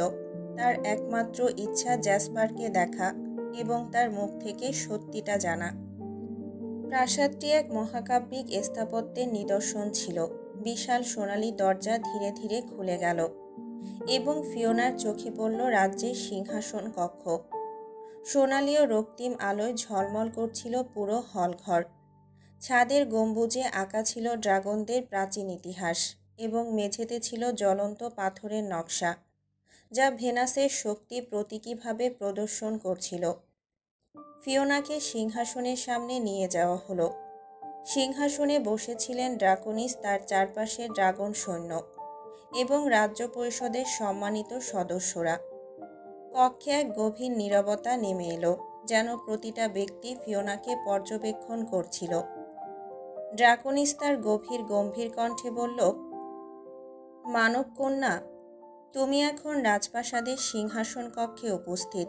আমি তোমাকে এখানে এনেছি কারণ তুমি দাবি করেছ আমার পুত্র জ্যাসপারকে তুমি ভালোবাসো এবং সেও তোমাকে ভালোবাসে। ফিওনা ধীরে ধীরে মাথা উঁচু করে তাকালো। হ্যাঁ, আমি তাই দাবি করি। আমি এখানে এসেছি শুধু জ্যাসপারের মুখ থেকে সত্যটা জানার জন্য। আপনি যাই বলুন, আমি বিশ্বাস করি না যে সে আমাকে ভুলে গেছে। ড্রাকোনিস হাসলেন, তবে সেই হাসি ঠান্ডা ও রহস্যময়। তুমি সত্য জানতে চেয়েছ, তাই সত্য তোমার সামনে প্রকাশিত হবে। কিন্তু মনে রেখো ফিওনা, সত্য সবসময় মধুর হয় না। ঠিক সেই মুহূর্তে সিংহাসন কক্ষের বিশাল দরজা আবারও খুলে গেল। হেঁটে আসছিলেন জ্যাসপার। তার পরনে ছিল ড্রাগন রাজকীয় পোশাক, তার চোখে ছিল কঠোরতা, কিন্তু তার মুখে এক ধরনের নিরাসক্ত অভিব্যক্তি। ফিওনার চোখ বড় হয়ে গেল। সে বিশ্বাসই করতে পারল না যে জ্যাসপার তার সামনে দাঁড়িয়ে আছে। তার হৃদয় দ্রুত ধুকপুক করছিল, কিন্তু জ্যাসপারের মুখ থেকে কোনো আবেগ প্রকাশ পাচ্ছিল না। ড্রাকোনিস বললেন, জ্যাসপার, এই মানব কন্যা দাবি করছে তুমি তাকে ভালোবাসো। তার কথার সত্যতা প্রমাণ করার জন্য তুমি কি তার সামনে কিছু বলবে? জ্যাসপার ধীরে ধীরে ফিওনার দিকে এগিয়ে গেল। তার চোখ ফিওনার চোখের দিকে নিবদ্ধ। তার কণ্ঠ ছিল একেবারে স্থির। তুমি কেন এখানে এসেছো ফিওনা? ফিওনা হঠাৎ সব শক্তি হারিয়ে ফেলল। সে বলল, আমি তোমার কাছে জানতে এসেছি প্রিন্স, তুমি কি আমাকে ভুলে গেছো? আমার সাথে যোগাযোগ কেন করনি তুমি? জ্যাসপার তখন বলল, যোগাযোগ করার মতো কোনো প্রয়োজন মনে করিনি। ফিওনা কান্না চেপে রেখে দৃঢ় কণ্ঠে বলল, তুমি মজা করছো, তাই না প্রিন্স? মাউন্টেন গ্লাস হাউসে আমাদের কাটানো সেই মুহূর্তগুলো, সেগুলো কি তুমি ভুলে গেছো? তুমি কি ভুলে গেছো তুমি আমাকে কতটা যত্ন করেছো? আমাকে বিপদে বারবার বাঁচিয়েছো? তুমি কি সত্যিই ভুলে গেছো আমাদের কাটানো ঘনিষ্ঠ মুহূর্তগুলো?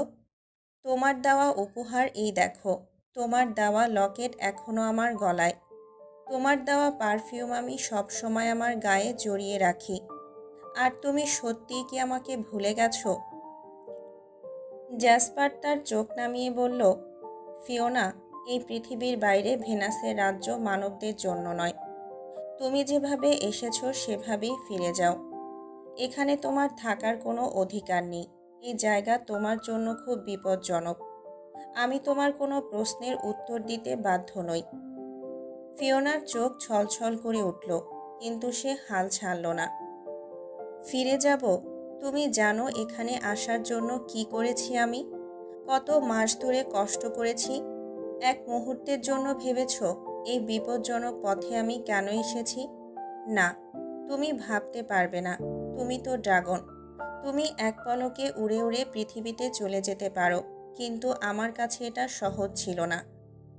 জ্যাসপার তার স্থির দৃষ্টিতে ফিওনার দিকে তাকালো। তার চোখে এক ধরনের শীতলতা দেখা গেল। তুমি এখানে কেন এসেছো ফিওনা? ভালোবাসা? আমি তোমাকে পৃথিবীতে রেখে এসেছি। আমার জগৎ তোমার জন্য নয়। আমাদের দুই জগৎ আলাদা এবং আমি সেটাই চেয়েছি। এখানে থেকে তুমি শুধু নিজেকে বিপদের মুখে ফেলছো। ফিওনা থেমে গেল। তার কণ্ঠ থরথর করছিল।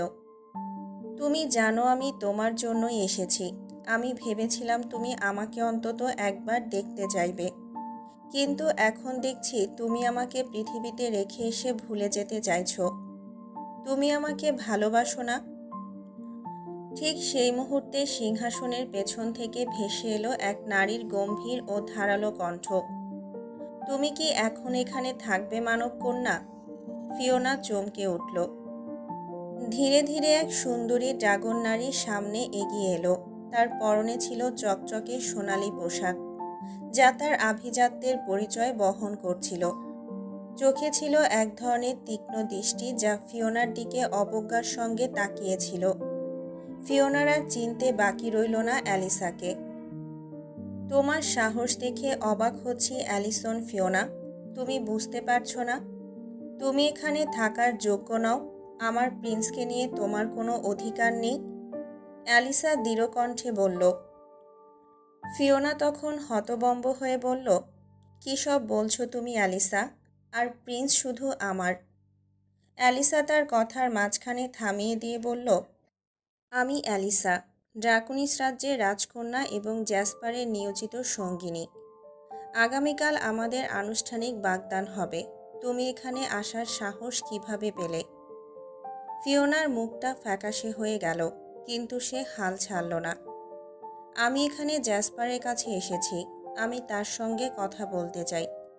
আমাদের যে সম্পর্ক ছিল সেটা এত সহজে শেষ হতে পারে না। অ্যালিসা একটা তাচ্ছিল্যের হাসি হেসে বলল, তুমি কি ভাবছো তোমার মতো একটা মানব কন্যার জন্য প্রিন্স তার রাজ্য, তার পরিবার এবং তার দায়িত্ব ভুলে যাবে? তুমি বুঝতে পারছো না সে তোমার জন্য কোনো ভবিষ্যৎ দেখছে না? ফিওনা দৃঢ়ভাবে বলল, এটা আমি তার মুখ থেকেই শুনতে চাই। আমি তোমার কাছে প্রমাণ করতে চাই আমার ভালোবাসা আমাকে ভুলে যায়নি। অ্যালিসার চোখে আগুন জ্বলে উঠল, কিন্তু সে শান্ত কণ্ঠে বলল, ঠিক আছে, প্রমাণ যদি চাই তবে প্রিন্স নিজেই বলবে সে কি চায়। তবে আগামীকাল আমাদের বাগদানের অনুষ্ঠানে তোমাকে আমন্ত্রণ জানালাম। জ্যাসপার নীরব ছিল পুরোটা সময়। ফিওনা তার চোখে কোনো আবেগের ঝলক দেখতে পেল না, কিন্তু তার মুখ ছিল পাথরের মতো শক্ত।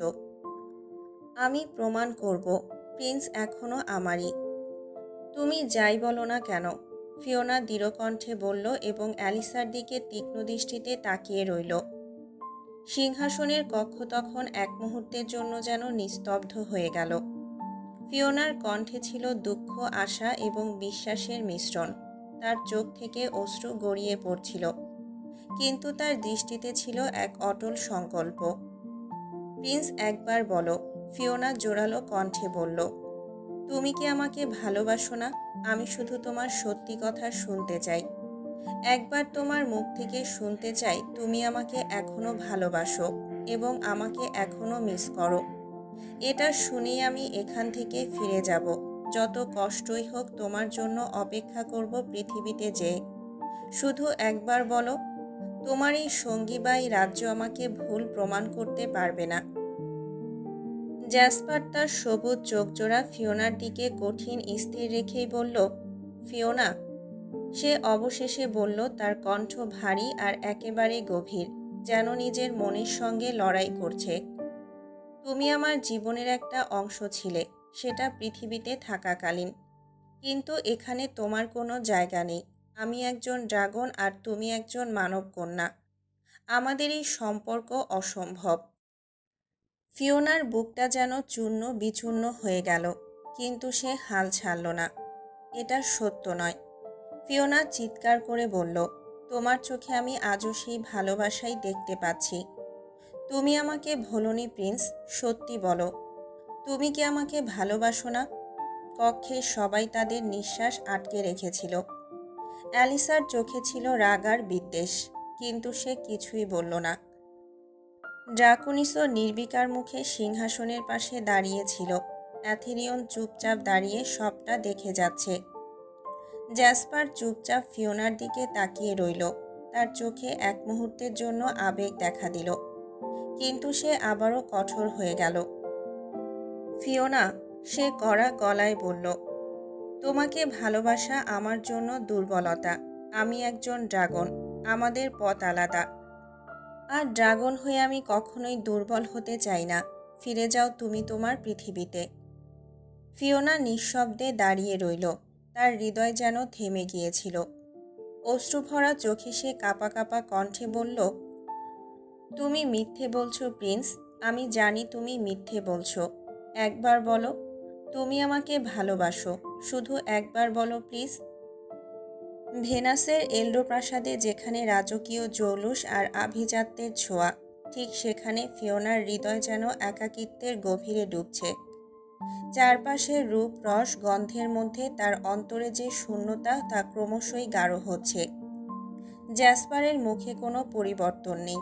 ঠোঁট থেকে বেরিয়ে আসা নির্মম বাক্যগুলো ফিওনার মনের গভীরে বিষের মতো ক্ষত তৈরি করে।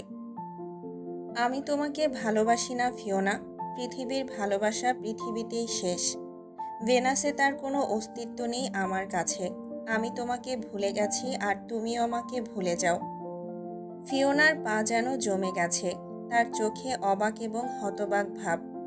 যে চোখগুলো একসময় তার প্রতি ভালোবাসার অনুভূতি প্রকাশ করেছিল, আজ সেগুলো এত ঠান্ডা, এত নির্লিপ্ত। নিজেকে সামলে নিয়ে ফিওনা জ্যাসপারের কাছে এগিয়ে যায়। সে তার হাত স্পর্শ করে, যেখানে এখনও তার দেওয়া ব্রেসলেটটা বাঁধা রয়েছে। ফিওনার ঠোঁট কাঁপে। তাহলে প্রিন্স, এই ব্রেসলেটটা এখনও তোমার হাতে কেন? এটাও কি পৃথিবীর ভালোবাসার অংশ নয়? জ্যাসপার চোখ নামিয়ে ব্রেসলেটটার দিকে তাকায়। কিছুক্ষণের জন্য তার মুখে এক অদ্ভুত ছায়া ভেসে ওঠে, কিন্তু মুহূর্তেই সে নিজেকে শক্ত করে ঠোঁটে তাচ্ছিল্যের হাসি এনে বলে, ও, এটা তো ভুলেই গিয়েছিলাম। সে ব্রেসলেটটি খুলতে চায়, কিন্তু খুলতে পারছে না। যেন সেই ব্রেসলেট তার হৃদয়ের কোনো অংশ ধরে রেখেছে। ক্রোধে জ্যাসপার নিজের শক্তি দিয়ে একটানে ব্রেসলেটটা ছিঁড়ে ফেলল এবং প্রাসাদের বারান্দা থেকে নিচে ছুঁড়ে ফেলে দিল। ফিওনা অসহায় দৃষ্টিতে তাকিয়ে রইল। চোখের জল গাল বেয়ে পড়ছে, কিন্তু সে কোনো শব্দ করতে পারছে না। জ্যাসপার অ্যাথেরিয়নের দিকে ঘুরে বলল, এই মেয়েটাকে ওর স্পেসশিপের কাছে পৌঁছে দিয়ায়। এটা বলেই জ্যাসপার প্রাসাদের দরজার দিকে এগিয়ে যায়। কিছু একটা ভেবে পরমুহূর্তেই থেমে আবারও ঘুরে দাঁড়ায়। ফিওনা প্রতিমূর্তির মতো দাঁড়িয়েছিল। তার হৃদয় যেন প্রতিটা ধাপে ভেঙে টুকরো টুকরো হয়ে যাচ্ছিল। হঠাৎ পেছন থেকে একটা ভারী পায়ের আওয়াজ ভেসে এলো। জ্যাসপার পুনরায় ফিরে এসেছে তার সামনে। তার মুখে ছিল এক অদ্ভুত কঠিনতা, যেন তার সিদ্ধান্ত পাথরের মতো স্থির। ফিওনার সামনে এসে দাঁড়িয়ে তার গভীর চোখ দুটো ফিওনার কাঁপতে থাকা হৃদয়ের গভীরে প্রবেশ করালো। কিছুক্ষণ নীরব থাকার পর জ্যাসপার হঠাৎই বলে উঠল, তুমি যদি আর যেতে না চাও তবে থেকে যাও। আগামীকাল আমার আর অ্যালিসার বিয়েটা দেখে যাও। এটা দেখার পর হয়তো নিজেই সিদ্ধান্ত নিতে পারবে পৃথিবীতে ফিরে যাওয়া তোমার জন্য কতটা সহজ হবে। ফিওনার শরীর জমে গেল। তার পা যেন মাটিতে শেকড়ের মতো গেঁথে গেল। সে কোনো উত্তর দিতে পারছিল না। জ্যাসপারের মুখে এক বিন্দু অনুশোচনা নেই, শুধু একটা দৃঢ়তা যা ফিওনার হৃদয় ভেদ করে গেল। হঠাৎই সেখানে হাজির হলো আলবিরা। তার সাথে থারিনিয়াসও ছিল, কিন্তু অ্যাকোয়ারাকে কোথাও দেখা গেল না। প্রিন্স, আপনি কি নিশ্চিত যে এটাই সঠিক সিদ্ধান্ত? আলবিরা তার স্বাভাবিক শান্ত গলায় প্রশ্ন করল। জ্যাসপার কোনো উত্তর দিল না। তার চোখ সরাসরি ফিওনার দিকে ছিল, যেন সে অপেক্ষা করছে ফিওনা কি করবে। থারিনিয়াস পরিস্থিতির জটিলতা বুঝতে পেরে বলল, আমাদের হাতে সময় বেশি নেই। ফিওনাকে স্পেসশিপে পৌঁছাতে হবে। প্রিন্স, আপনি যদি কিছু বলতে চান তবে এখনই বলুন। ফিওনা এক মুহূর্তের জন্য স্থির হয়ে দাঁড়িয়ে রইল। তার চোখে জল গড়িয়ে পড়ছিল। আলবিরা আর থারিনিয়াস একে অপরের দিকে তাকালো, যেন এই সম্পর্কের ভবিষ্যৎ নিয়ে তারাও কিছু বলতে পারছে না। তুমি কি প্রস্তুত ফিওনা? থারিনিয়াস ভাঙা কণ্ঠে প্রশ্ন করল। জ্যাসপারের কথাগুলো যেন এক একটা তীর হয়ে ফিওনার হৃদয়কে বিদ্ধ করেছিল। সে স্থির চোখে জ্যাসপারের মুখের দিকে তাকিয়েছিল, যেন সেই মুহূর্তে তার শেষ আশাটুকু নিভে গেল। আচ্ছা, আমি চলে যাব, ফিওনা কাঁপা কাঁপা কণ্ঠে বলল। কিন্তু তার গলায় ছিল এক অদ্ভুত দৃঢ়তা। তবে একবার হার্মিংবার্ড বলে ডাকো। জ্যাসপার থমকে দাঁড়ালো। কয়েক মুহূর্ত তার গভীর দৃষ্টি ফিওনার চোখে আটকে রইল। তার মনে যেন এক অদৃশ্য যুদ্ধ চলছিল। ভালোবাসার কাছে নিজেকে হারিয়ে ফেলার ভয় আর নিজের অনুভূতিকে লুকিয়ে রাখার জেদ। শেষ পর্যন্ত সে এক গভীর নিঃশ্বাস ফেলে বলল, হার্মিংবার্ড পৃথিবীর সবচেয়ে ছোট পাখি, কিন্তু এটা ভেনাস। এখানে এমন কোনো পাখি নেই। এই কথা বলে জ্যাসপার মুখ ঘুরিয়ে হনহন করে বেরিয়ে গেল, যেন তার কথার ভার সে নিজেও বহন করতে পারছে না। ফিওনা নির্বাক দাঁড়িয়ে রইল। জ্যাসপারের দৃশ্যটি তার চোখের সামনে ধোঁয়াশার মতো মিলিয়ে যেতে লাগলো। তার হৃদয় যেন মুহূর্তেই এক বিশাল শূন্যতার মধ্যে পড়ে গেল। হঠাৎ করে তার শরীর কাঁপতে শুরু করলো। তার শ্বাস আটকে আসছিল। জ্যাসপারকে শেষবারের মতো দেখার ব্যাকুলতায় ভরা চোখ দুটো ধীরে ধীরে বন্ধ হয়ে এলো। অতঃপর ফিওনা নিঃশব্দে মাটিতে লুটিয়ে পড়ল। তার চেতনাহীন শরীর নিস্তব্ধ প্রাসাদের পাথরের মেঝেতে পড়ে রইল। কিন্তু তার মন তখনও জ্যাসপারের শেষ কথাগুলোর মধ্যে আটকে ছিল।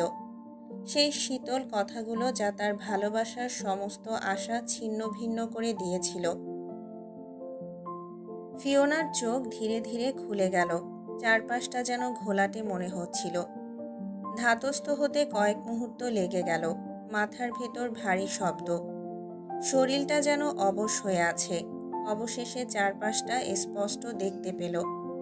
এই কক্ষটা তার চেনা, ঠিক সেই ঘর যেখানে প্রথমবার তাকে এনে রাখা হয়েছিল। মনে পড়ে গেল প্রথমবারের মতো ড্রাকোনিসের সভার পা রাখার স্মৃতি। কক্ষের কোণে দাঁড়িয়েছিল থারিনিয়াস, গম্ভীর মুখ, তীক্ষ্ণ চোখে ফিওনার দিকে তাকিয়ে। তার কণ্ঠস্বর যেন পুরো কক্ষে প্রতিধ্বনিত হলো। ফিওনা, তুমি কি তৈরি? তোমাকে স্পেসশিপের কাছে পৌঁছে দেওয়া হবে। তোমার সিদ্ধান্ত নিতে বেশি সময় নেই। ফিওনা চুপ করে রইল। এক মুহূর্তের জন্য মনে হলো তার শরীরটা যেন আর চলছে না। সব কিছুই যেন থেমে গেছে। কিন্তু তার মনের গভীরে একটা অদ্ভুত শক্তি কাজ করছিল। তৈরি হও, থারিনিয়াস আবার বলল, এবার একটু কঠোর সুরে। যাত্রা সহজ হবে না। তবে তুমি কি যেতে চাও নাকি সত্যি সত্যি কালকে পর্যন্ত থাকবে এখানে? ফিওনা ধীরে ধীরে উঠে দাঁড়ালো। তার চোখে ছিল দৃঢ়তা। আমি থাকবো না এখানে আর, সে বলল, স্বরে জেদ আর সাহসের ঝিলিক। আমি তৈরি, আমাকে নিয়ে চলো। থারিনিয়াস তার ঠোঁটে এক চিলতে হাসি টেনে বলল, তাহলে প্রস্তুত হও। সময় ঘনিয়ে আসছে। আমরা তোমাকে আর বেশিক্ষণ ভেনাসে রাখতে পারবো না। থারিনিয়াসের নির্দেশে ফিওনাকে সুরক্ষিতভাবে নিয়ে যাওয়ার জন্য কয়েকজন ড্রাগন সদস্য এগিয়ে এলো। ফিওনা ধীরে ধীরে কক্ষের বাহিরে পা রাখল। তার হৃদয় ভারী, কিন্তু তার চাহনিতে ছিল অনড় এক সংকল্প। প্রাসাদের বাইরে বেরিয়ে তারা বাগান পেরিয়ে চলল। এই বাগানটা পূর্বে একবার দেখা হলেও এখন যেন এক অদ্ভুত শূন্যতা নিয়ে ফিওনার চোখে ধরা দিল। চারদিকে মনোমুগ্ধকর ফুলের সারি, জলধারার নরম শব্দ, সব কিছুই যেন তাকে বিদায় জানাচ্ছে। ফিওনা প্রত্যেকটা পদক্ষেপে গভীরভাবে চারপাশটা দেখতে লাগলো, যেন কোথাও একবার জ্যাসপারের মুখটা দেখতে পাবে। তার মনে বারবার প্রশ্ন উঠে আসছে, সে কি সত্যি আমাকে দেখতে আসবে না? শেষ বিদায়টুকুও জানাবে না? কিন্তু বাগানের প্রতিটা কোণ, প্রতিটা পথ ফাঁকা। জ্যাসপার কোথাও নেই। ফিওনা যখন ধীরে ধীরে চারিদিকে তাকিয়ে বাগান পেরোচ্ছিল, তখন প্রাসাদের একটি জানালার আড়াল থেকে অ্যাকোয়ারা চুপচাপ ফিওনার দিকে তাকিয়েছিল। তার চোখে অদ্ভুত এক দুঃখের ছাপ, যেন সে ফিওনার প্রতিটা ব্যথা নিজের ভেতর অনুভব করছিল। কিন্তু সে একবারের জন্য সামনে আসেনি। নিজের মুষ্টি শক্ত করে জানালার গ্রিল ধরে দাঁড়িয়ে রইল। মনে মনে শুধু বলল, তোমার কষ্ট আমি সহ্য করতে পারছি না ফিওনা, তাই একবারও তোমার সামনে যাইনি। কারণ তোমাকে সান্ত্বনা দেওয়ার কোনো ভাষা আমি খুঁজে পেতাম না। অ্যাকোয়ারা জানতো এই মুহূর্তে ফিওনার সামনে দাঁড়ানো মানে তাকে আরও বেশি ভেঙে দেওয়া। তাই সে নিঃশব্দে বিদায় জানালো, নিজের হৃদয়ে অপরাধবোধ আর গভীর মমতা নিয়ে। থারিনিয়াস হঠাৎ থেমে গিয়ে বলল, আমরা এসে গেছি। ফিওনার চোখের সামনে তার স্পেসশিপ। এর ধাতব গায়ে সূর্যের আলো পড়ে চকচক করছে। ফিওনা পা বাড়ানোর আগে থারিনিয়াসের দিকে ঘুরে দাঁড়ালো। আমার হয়ে একটা বার্তা প্রিন্সকে দেবে। ফিওনা কণ্ঠে দৃঢ়তা ধরে রাখার চেষ্টা করল, যদিও তার গলা কেঁপে উঠল। থারিনিয়াস চোখ সরু করল। হ্যাঁ বলো, কি বলতে চাও? ফিওনার চোখ ঝলসে উঠল, আর এক মুহূর্ত দেরি না করে বলল, তাকে বলে দিও সে যতই অস্বীকার করুক, যতই আমাকে ভুলে যাক, আমি সারা জীবন তাকে ভালোবেসে যাব। আমি এলিসন ফিওনা, তার হার্মিংবার্ড। তাকে এই মহাবিশ্বের চেয়েও বেশি ভালোবাসি। থারিনিয়াস কিছুক্ষণ চুপ করে রইল। তারপর সে এক ঝলক মাথা নাড়ল। তার মুখে কোনো অভিব্যক্তি নেই। ঠিক আছে, আমি পৌঁছে দেব তোমার বার্তা। ফিওনা আর কোনো কথা বলল না। শিপের দিকে এগিয়ে গেল। সিঁড়িতে পা রাখার আগেই হঠাৎ থেমে গেল, আরেকবার পেছনে ফিরে তাকালো। তবুও জ্যাসপারের কোনো ছায়া দেখতে পেল না। ফিওনার চোখ জলে ভরে এলো। শিপে পা রাখার পর যখন দরজা ধীরে ধীরে বন্ধ হয়ে গেল, তখন ফিওনার মনে হলো সে তার জীবনের সবচেয়ে গুরুত্বপূর্ণ অধ্যায়টা চিরতরে পেছনে ফেলে যাচ্ছে। স্পেসশিপ ধীরে ধীরে উপরে উঠতে শুরু করলো। ফিওনা কাচের জানালা দিয়ে বাইরে তাকালো। প্রাসাদটা ধীরে ধীরে ছোট হয়ে আসছে। তার চোখে জল ঝরছে। কিন্তু সে দৃঢ়ভাবে চেয়েছিল সব কিছু মনে রাখতে। সে জানতো এই যাত্রা তার শেষ হতে পারে, কিন্তু সে তার ভালোবাসার স্মৃতিগুলোকে সঙ্গী করেই এগিয়ে যাবে। স্পেসশিপে উঠেই ফিওনা অঝরে কাঁদতে লাগলো। তার কান্না যেন আকাশ বাতাস কাঁপিয়ে দিল। চারপাশে কেবল একই অনুভূতি, যতটুকু ভালোবাসার স্মৃতি তার সাথে ততটাই হতাশা। চোখের সামনে একদিকে ভেসে উঠছে জ্যাসপারের ভালোবাসার মুহূর্তগুলো, যেখানে জ্যাসপার তাকে এক রূপকথার মতো ভালোবাসত। অন্যদিকে তার ঠোঁটের কোণে বেরিয়ে আসা সেই নিষ্ঠুর কথাগুলো, আমি তোমাকে ভালোবাসি না, পৃথিবীর ভালোবাসা পৃথিবীতেই শেষ। ফিওনার হৃদয়ে যেন কষ্টের জ্বালা, যা কখনোই নিভবে না। তার চোখের জল পড়ছিল বেয়ে, যেন প্রতিটা টপ টপ শব্দে তার ভালোবাসার প্রতিটা স্মৃতি চূর্ণ হচ্ছিল। কেন প্রিন্স, কেন আমাকে এত দূরে ঠেলে দিলে? এই প্রশ্নটা যেন তার মনে বারবার ঘুরপাক খাচ্ছিল।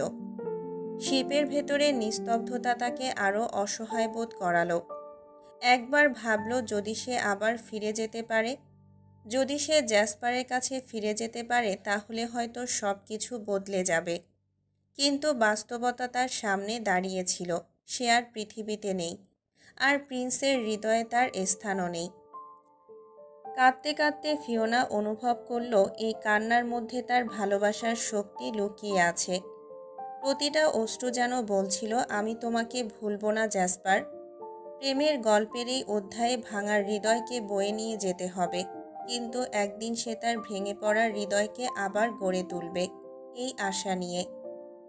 ফিওনাকে শিপে উঠতে দেখে জ্যাসপার ধীরে ধীরে প্রাসাদের দিকে ফিরে গেল। তার মুখে কোনো অভিব্যক্তি নেই, কিন্তু ভেতরে এক প্রচণ্ড ঝড় বয়ে চলেছে।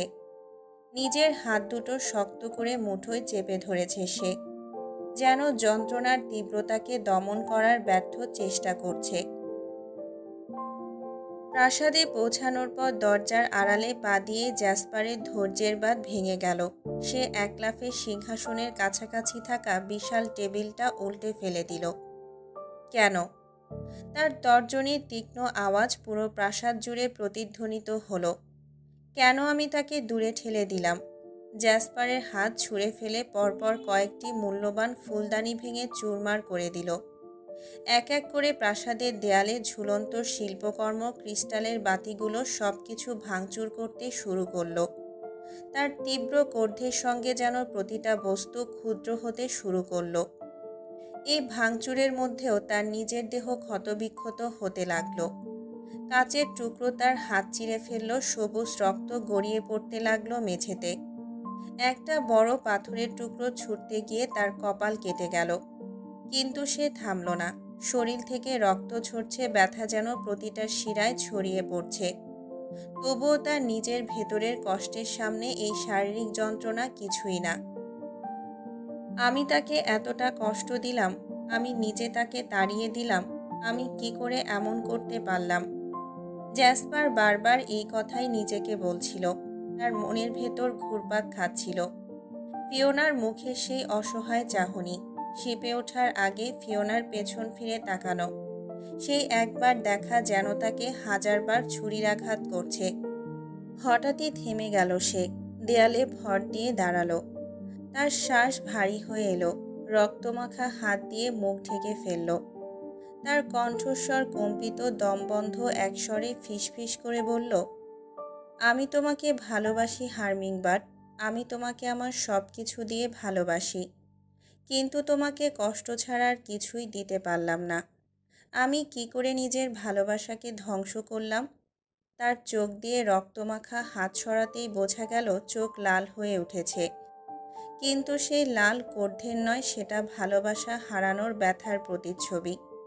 সে ধীরে ধীরে মাটিতে বসে পড়ল, পিঠ ঠেকিয়ে দিল দেয়ালে। তার চারপাশে ভাঙা কাঁচ, ধ্বংস হয়ে যাওয়া প্রাসাদের টুকরো, আর মেঝেতে ছড়ানো সবুজ রক্ত। জ্যাসপার জানে ফিওনাকে সুরক্ষিত রাখার জন্যই এই ত্যাগ। সে জানে এটাই একমাত্র পথ, কিন্তু তার হৃদয় এই সিদ্ধান্তকে মানতে চায় না। হার্মিংবার্ড। তার কণ্ঠস্বর চাপা হয়ে গেল, যেন নামটা উচ্চারণ করতেই তার হৃদয় আরও খানিকটা ভেঙে গেল। জ্যাসপার এক হাতে তার নিজের বুক চেপে ধরল, যেন সেই অসহ্য যন্ত্রণা থেকে মুক্তি পেতে চায়। কিন্তু সে জানে এই যন্ত্রণা কখনোই থামবে না। ফিওনা তার জীবনের সবচেয়ে সুন্দর অধ্যায় ছিল, আর সেই অধ্যায়কে নিজেই ছিঁড়ে ফেলে দিয়েছে। সেই সময়টা জ্যাসপার প্রাসাদের ধ্বংসস্তূপের মধ্যে একাই বসে রইল। তার ভালোবাসার গভীরতা আর ফিওনাকে দেওয়া কষ্টের অনুশোচনা, এই দুইয়ের ভারে সে চূর্ণ বিচূর্ণ হয়ে পড়ল। প্রাসাদের নিস্তব্ধতা ভেঙে আবারও জ্যাসপারের কর্ধের গর্জন শোনা গেল। কয়েক মুহূর্ত শান্ত থাকার পর হঠাৎ সে যেন নতুন করে ফেটে পড়ল। তার হাতের এক ঝটকায় সিংহাসন উল্টে গেল, সিংহাসন মাটিতে ধপাস করে পড়ে গেল। আর তার সঙ্গে সঙ্গে প্রাসাদের ভেতরকার বাতাস যেন থমকে গেল। থারিনিয়াস দ্রুত তার দিকে এগিয়ে এসে বলল, প্রিন্স, এবার থামুন। আপনি কি করছেন? জ্যাসপার তার দিকে তীক্ষ্ণ চোখে তাকিয়ে গর্জে উঠল, আমাকে থামানোর চেষ্টা করো না থারিনিয়াস। আমি যা হারিয়েছি তা বুঝতে তোমার এক জীবনও যথেষ্ট হবে না। অ্যাথেরিয়ন তাকে থামানোর চেষ্টা করল। আমরা তোমার পাশে আছি জ্যাসু ভাইয়া, এই ধ্বংস তোমার কষ্ট কমাবে না। কিন্তু জ্যাসপার তাদের কথায় কান দিল না। এক ঝটকায় থারিনিয়াস এবং অ্যাথেরিয়নকে ছিটকে ফেলে দিল। তারা দুজন মাটিতে পড়ে গেল। চারপাশের ড্রাগনরা ভয়ে একপাশে সরে গেল, কেউই সাহস করে এগিয়ে আসছিল না। ঠিক সেই মুহূর্তে দরজার পাশে দাঁড়ালো অ্যালিসা। তার চোখে ছিল অশ্রু, কিন্তু মুখে এক দৃঢ় সংকল্প। প্রিন্স অরিজিন, সে গম্ভীর গলায় বলল। জ্যাসপার কিছুক্ষণ থমকে দাঁড়ালো। অ্যালিসার কণ্ঠে এমন এক টান ছিল যা তার রাগকে মুহূর্তের জন্য হলেও থামিয়ে দিল। এভাবে নিজেকে ধ্বংস করবেন না। অ্যালিসা ধীরে ধীরে এগিয়ে এসে বলল, আপনার কষ্ট আমি বুঝি, কিন্তু এই ধ্বংস আপনাকে মুক্তি দেবে না। জ্যাসপারের চোখে এক ঝলক বেদনা ফুটে উঠল, কিন্তু পরক্ষণেই তা কর্ধে রূপ নিল। তুমি কি বুঝবে অ্যালিসা? তুমি তো কখনো আমাকে ভালোবাসার জন্য এতটা হারাওনি। দূরে সরে যাও এই মুহূর্তে। অ্যালিসা আরও এক ধাপ এগিয়ে এসে বলল, আমি আপনাকে ভালোবাসি প্রিন্স, কিন্তু আপনার এই ধ্বংসাত্মক আচরণ শুধু আপনাকে নয়, আমাদের সবাইকেই ধ্বংস করে দেবে। ততক্ষণে জ্যাসপারের ধৈর্যের বাঁধ ভেঙে গেছে। সে হঠাৎই এক ঝটকায় অ্যালিসাকে আঘাত করে বসল। অ্যালিসা মাটিতে পড়ে গেল, তার মুখে বেদনার ছাপ। মাটিতে পড়েও অ্যালিসা তার চোখ তুলে তাকালো। তার দৃষ্টিতে ছিল অদম্য ভালোবাসা। আপনি আমাকে আঘাত করলেন প্রিন্স। জ্যাসপার থেমে গেল। তার গলা দিয়ে কোনো শব্দ বের হলো না। তার হাত কাঁপছিল, তার চোখে কেবল অন্ধকারের ছায়া। সে ধীরে ধীরে পেছনে সরে গেল। তার সামনে পড়ে থাকা সিংহাসন, ধ্বংস হয়ে যাওয়া প্রাসাদের মেঝে এবং আহত অ্যালিসা যেন তার কষ্টের এক জীবন্ত প্রতিচ্ছবি হয়ে উঠল। ড্রাকোনিস দ্রুত থারিনিয়াস এবং অ্যাথিরিয়নকে ডেকে পাঠালো।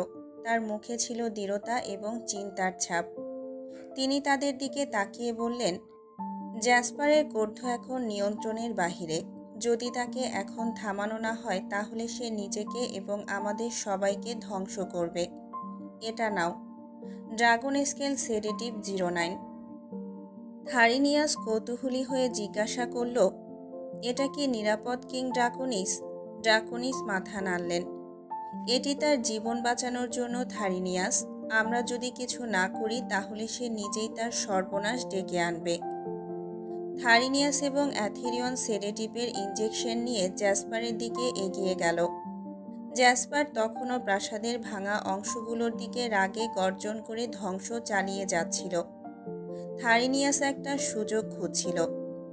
অ্যাথিরিয়ন কৌশলে জ্যাসপারের দৃষ্টি ভিন্ন দিকে আকর্ষণ করল। জ্যাসু ভাইয়া, তুমি কি বুঝতে পারছো না এই ধ্বংস তোমার কোনো কষ্ট কমাবে না? এই মুহূর্তেই থারিনিয়াস পেছন থেকে চুপিসারে এসে ইনজেকশনটি জ্যাসপারের হাতে পুশ করে দিল। জ্যাসপার প্রথমে হতভম্ব হয়ে তাকালো, এরপর তার শক্তি ধীরে ধীরে কমে যেতে লাগলো। সে মাটিতে হাঁটু গেড়ে বসে পড়ল। তার চোখ অল্পক্ষণ পর বন্ধ হয়ে গেল আর তার বিশাল দেহ একপাশ থেকে শুয়ে পড়ল। ড্রাকোনিস দূর থেকে দৃশ্যটি দেখছিলেন। তিনি গভীর শ্বাস ফেলে বললেন, এখন অন্তত সে ক্ষণিকের জন্য শান্ত থাকবে। আমাদের তার ভালোবাসার যন্ত্রণার সমাধান খুঁজতে হবে। থারিনিয়াস এবং অ্যাথিরিয়ন মাথা নত করল। জ্যাসপারের নিথর দেহ তখনও কষ্টের এক প্রতিচ্ছবি হয়ে শুয়েছিল, যেন তার অন্তর্দাহ এক মুহূর্তের জন্য থেমে নেই।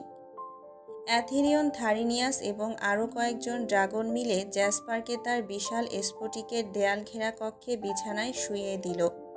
প্রায় নিস্তব্ধ কক্ষের ভেতর জ্যাসপারের নিথর দেহ শুয়েছিল, আর তার মুখে এখনও যেন যন্ত্রণার এক গভীর ছাপ ফুটে উঠেছিল।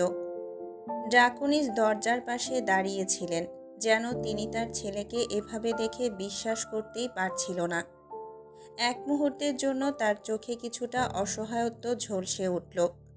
তিনি ধীরে ধীরে মাথা নিচু করে থারিনিয়াসের দিকে তাকিয়ে বললেন, আমি ভাবতেই পারিনি আমার ছেলেটা ভালোবাসার জন্য একদিন এমন পাগলামি করবে। থারিনিয়াস কিছু বলার জন্য মুখ খুলতে গিয়েও থেমে গেল। ড্রাকোনিসের চোখে তখন যন্ত্রণার ছায়া আর তার কণ্ঠ ভারী হয়ে উঠল। ওর চাচার কথা মনে পড়ে যায়। সে তো ভালোবাসার জন্য নিজেকে শেষ করে দিয়েছিল। মানুষের প্রতি তার ভালোবাসা তাকে ধ্বংস করেছিল। আর লিয়ারাকে তো বন্দি করে রাখা হয়েছে, কারণ তার ভালোবাসা তাকে নিয়ন্ত্রণ হারাতে বাধ্য করেছিল। এখন আমার নিজের ছেলেটাও সেই পথেই যাচ্ছে। অ্যাথিরিয়ন নীরবে ড্রাকোনিসের কথা শুনছিল, কিন্তু তার চোখে গভীর দুশ্চিন্তার ছাপ স্পষ্ট। ড্রাকোনিস দীর্ঘশ্বাস ফেলে আবার বললেন, জ্যাসপার ভেনাসের প্রিন্স। সে শুধু আমার ছেলে নয়, পুরো অ্যাল্ডো রাজ্যের ভবিষ্যৎ। কিন্তু যদি তাকে বন্দি করে রাখতে হয় তাহলে রাজ্যের কি হবে? তার শক্তি যদি নিয়ন্ত্রণের বাইরে চলে যায় তাহলে তাকে আমরা কোথায় রাখব? থারিনিয়াস সাহস করে জিজ্ঞাসা করল, মহামান্য, আপনি কি মনে করেন প্রিন্স কখনো স্বাভাবিক অবস্থায় ফিরে আসতে পারবে? ড্রাকোনিসের চোখে অশ্রুর আভাস দেখা গেল, কিন্তু তিনি তা চাপা দিয়ে কঠোর কণ্ঠে বললেন, আমি জানি না। ভালোবাসা মানুষের জন্য আশীর্বাদ হতে পারে, কিন্তু ড্রাগনদের জন্য এটি অভিশাপ। জ্যাসপার যদি নিজের অনুভূতিকে নিয়ন্ত্রণ করতে না পারে তাহলে তাকে হয়তো আমাদের ইতিহাসের আরও এক করুণ অধ্যায় বানাতে হবে। কক্ষের ভেতর থমথমে নীরবতা নেমে এলো। জ্যাসপার তখনও শুয়েছিল, যেন একটা ঘুমন্ত আগ্নেয়গিরি, যার ভেতরে আগুন জ্বলছে বিস্ফোরণের অপেক্ষায়। ড্রাকোনিস ধীরে ধীরে কক্ষ ছেড়ে বেরিয়ে গেলেন। তার পায়ের শব্দ যেন শূন্যতায় হারিয়ে গেল। থারিনিয়াস আর অ্যাথেরিয়ন চুপচাপ দাঁড়িয়ে রইল, তাদের চোখে শঙ্কার মেঘ। তাদের মনে প্রশ্ন রয়ে গেল, ভেনাসের প্রিন্স জ্যাসপার কি ভালোবাসারই অগ্নি পরীক্ষা থেকে মুক্তি পাবে, নাকি সে হয়ে উঠবে তার চাচা আর লিয়ারার মতোই এক করুণ অধ্যায়ের প্রতীক। টানা 2 দিন পর জ্যাসপারের জ্ঞান ফিরল। চোখ খুলতেই তার মনের মধ্যে ঝড় উঠল। অতীতের প্রতিটা ঘটনা যেন তীক্ষ্ণ ছুরির মতো হৃদয়টাকে বিদীর্ণ করে দিচ্ছিল।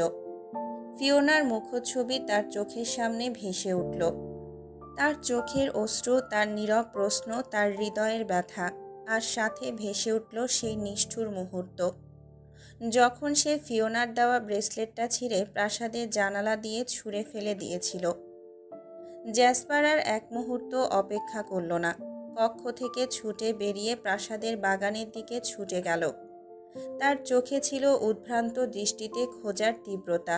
মনের মধ্যে শুধু একটাই চিন্তা, আমাকে সেই ব্রেসলেটটা খুঁজে পেতেই হবে। বাগানের প্রতিটা কোণে সে খুঁজতে লাগলো। ফুলের বাগানের নিচে ঝরা পাতার মাঝে মাটির উপর তার হাত বারবার ঘুরতে লাগলো।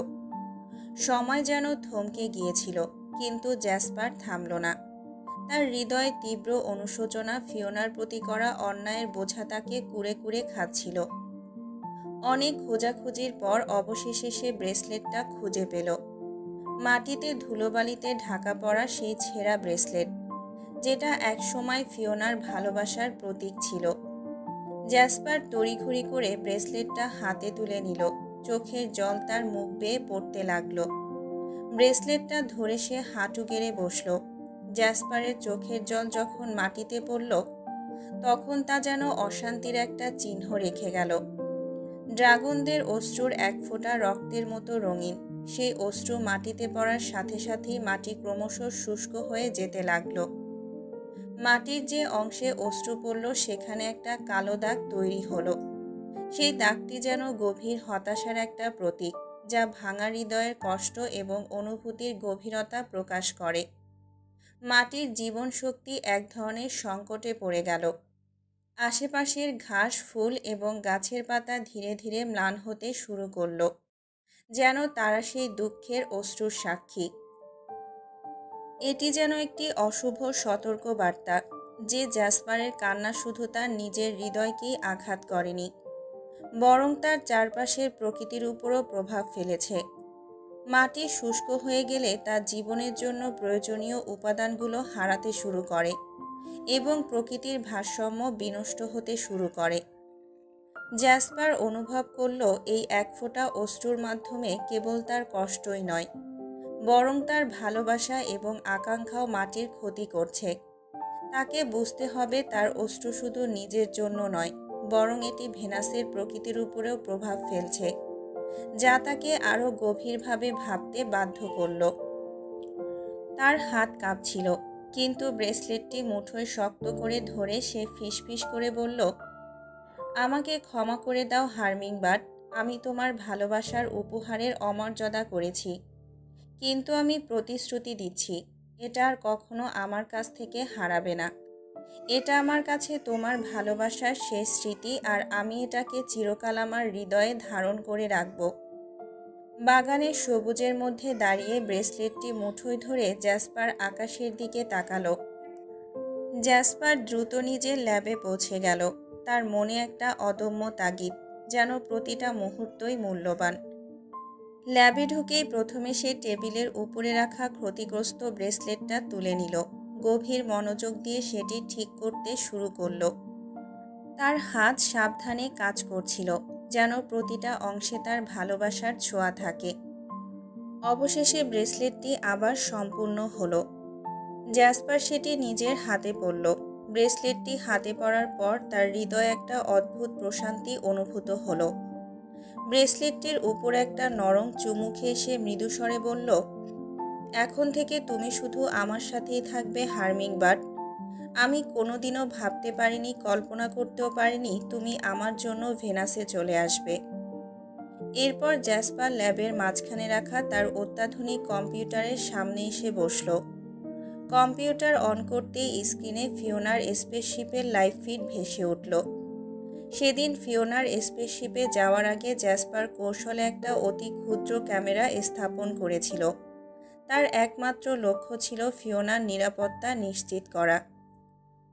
জ্যাসপার দৃঢ়স্বরে নিজেকে বলল, 24 ঘন্টা, এক মুহূর্ত আমি এখান থেকে সরব না, যতক্ষণ না নিশ্চিত হই তুমি পৃথিবীতে নিরাপদে পৌঁছেছ। তার চোখ স্ক্রিনে আটকে ছিল। স্পেসশিপের প্রতিটা গতিবিধি, প্রতিটা সংকেত সে গভীর মনোযোগ দিয়ে পর্যবেক্ষণ করছিল। বাইরে থেকে তাকে শান্ত মনে হলেও তার ভেতরে চলছিল উত্তেজনা আর উদ্বেগের ঢেউ। ফিওনার স্পেসশিপ মসৃণভাবে এগিয়ে যাচ্ছিল। মাঝে মাঝে জ্যাসপারের দৃষ্টি ব্রেসলেটটার দিকে চলে যেত। ব্রেসলেটটা যেন তার হৃদয়ে একটা অদ্ভুত শক্তি জুগিয়েছিল। এটি তার ভালোবাসার প্রতীক, তার প্রতিশ্রুতির প্রতীক। সময় যেন থেমে গিয়েছিল। 24 ঘন্টার প্রতিটা সেকেন্ড, প্রতিটা মিনিট জ্যাসপার বসে রইল। তার চোখে ছিল এক অদম্য সংকল্প, ফিওনার নিরাপত্তা নিশ্চিত করা আর নিজের ভালোবাসার গভীরতা প্রমাণ করা। সেদিনের স্মৃতিগুলো জ্যাসপারের মনের গভীরে অমলিনভাবে জড়িয়ে এলো। প্রাসাদের সেদিনের সেই মুহূর্ত যেন তার হৃদয়ের প্রতিটা কোণায় গেঁথে গেছে। যখন ফিওনা অজ্ঞান হয়ে প্রাসাদের মেঝেতে পড়েছিল, অ্যাথিরিয়ন এগিয়ে এসে তাকে তুলে নেওয়ার আগেই জ্যাসপার সেখানে উপস্থিত হয়েছিল। প্রথমবারের মতো ড্রাকোনিসকে দেওয়া প্রতিশ্রুতি আর নিজের প্রতি করা প্রতিজ্ঞা ভঙ্গ করে জ্যাসপার নিজ হাতে ফিওনাকে কোলে তুলে নেয়। তার ভেতরে যেন এক অদ্ভুত অনুভূতি কাজ করছিল, ভালোবাসার গভীরতা আর হারানোর যন্ত্রণার এক মিশ্র আবেগ। ধীরে ধীরে জ্যাসপার ফিওনাকে সেই কক্ষে নিয়ে গেল। সে জানত এটাই তাদের শেষ মুহূর্ত। এই সত্য তাকে ভেঙে দিচ্ছিল, কিন্তু সেই মুহূর্তে সে নিজেকে সামলানোর চেষ্টা করছিল। ফিওনার কপালে আলতো করে চুমু দিল, তারপরে তার নরম নিস্তেজ গালেও এক মৃদু চুম্বনে ভালোবাসার শেষ ছোঁয়া রাখল। তারপর ফিওনার হাতটা শক্ত করে ধরে জ্যাসপার কাপা গলায় বলল, আমি তোমাকে ভালোবাসি হার্মিংবার্ড। পৃথিবী, ভেনাস কিংবা এই মহাবিশ্বের যে কোনো গ্রহেই থাকি না কেন, তোমার প্রতি আমার ভালোবাসা কোনোদিনও শেষ হবে না। আমার শেষ নিঃশ্বাসের আগ মুহূর্তেও তুমি আমার হৃদয়ে থাকবে। কিন্তু আমি চাই তুমি আমাকে ঘৃণা করো, আমাকে ভুলে যাও। জ্যাসপার জানত এই ভালোবাসা ফিওনার জন্য যতটা আশীর্বাদ, ঠিক ততটাই অভিশাপ। সে চেয়েছিল ফিওনা তাকে ঘৃণা করুক, ভুলে যাক, যেন ফিওনার জীবন নতুন করে শুরু হয়। তারপর সে আবার ফিওনার হাতটি শক্ত করে ধরে চুমু দিল। তার চোখ জলে ভরে উঠছিল, কিন্তু সে তা গোপন করার চেষ্টা করল। ধীরে ধীরে সে ফিওনার চুলে হাত বুলিয়ে দিল, যেন এটাই তাদের শেষ স্পর্শ। তারপর শেষবারের মতো ভালোবাসা আর বিদায়ের চিহ্নস্বরূপ তার ঠোঁট ফিওনার ঠোঁট স্পর্শ করল। সেই মুহূর্তটি যেন সময়ের স্রোত থামিয়ে দিয়েছিল। এটা ছিল বিদায়, তবুও একসাথে থাকার প্রতিজ্ঞার গভীরতম চিহ্ন। নিজের হৃদয় ভেঙে চুরমার হলেও জ্যাসপার তার ভালোবাসার জন্য এইটুকু ত্যাগ করতে প্রস্তুত ছিল। সেদিন কক্ষ থেকে বেরোনোর আগে জ্যাসপার এক মুহূর্তের জন্য থেমে গেল। সে জানত ফিওনা অজ্ঞান থাকলেও তার মন আর অনুভূতিগুলো প্রবল। ফিওনা তার উপস্থিতি হয়তো সরাসরি অনুভব করতে পারবে না, কিন্তু তার শরীর থেকে ভেসে আসা সুগন্ধ ফিওনার হৃদয়ে গভীর প্রশ্ন তুলবে। নিজের ভালোবাসার প্রমাণ লুকাতে হবে, এই চিন্তায় জ্যাসপার ভেতরে ভেতরে ভেঙে পড়ছিল। তার নিজস্ব সুগন্ধি, যা তার পরিচয়ের অংশ, সেটা যেন ফিওনার স্মৃতিতে কোনো ছাপ না ফেলে। সে পাশেই থাকা টেবিলে রাখা অন্য একটা পারফিউম তুলে নিল। জ্যাসপার খুব যত্ন সহকারে ফিওনার গায়ে সেই সুগন্ধি স্প্রে করল। প্রতিটা ছিটায় যেন তার হৃদয়ের এক একটা টুকরো ছিল। নিজের ঘ্রাণ লুকানোর জন্য এভাবে ভালোবাসাকে লুকাতে গিয়ে তার মনে হচ্ছিল যেন সে নিজের অস্তিত্বই মুছে দিচ্ছে। স্প্রে করার সময় তার হাত কিছুক্ষণ থমকে রইল। সে ফিসফিস করে বলল, তুমি যেন আমার ঘ্রাণ অনুভব করতে না পারো হার্মিংবার্ড। আমার উপস্থিতি তোমার মনে নতুন কোনো কষ্ট এনে না দেয়। তারপর একবার পেছন ফিরে তাকিয়ে দেখল ফিওনাকে, নীরব নিস্পন্দ, কিন্তু তার হৃদয়ে গভীরভাবে থাকা। জ্যাসপারের চোখে জল জমে উঠেছিল। ফিওনার কাছ থেকে নিজেকে এভাবে দূরে সরিয়ে রাখা তার পক্ষে কতটা কষ্টকর সেটা কেউই বুঝতে পারবে না। এই ছোট্ট কাজের মধ্যেও ছিল তার ভালোবাসার নিঃশব্দ স্বীকারোক্তি। ফিওনার জীবন থেকে নিজেকে মুছে ফেলার প্রচেষ্টায় জ্যাসপার তার হৃদয়কে ধ্বংস করে দিচ্ছিল, কিন্তু সে জানতো এটাই ফিওনার মঙ্গলের জন্য সঠিক পথ।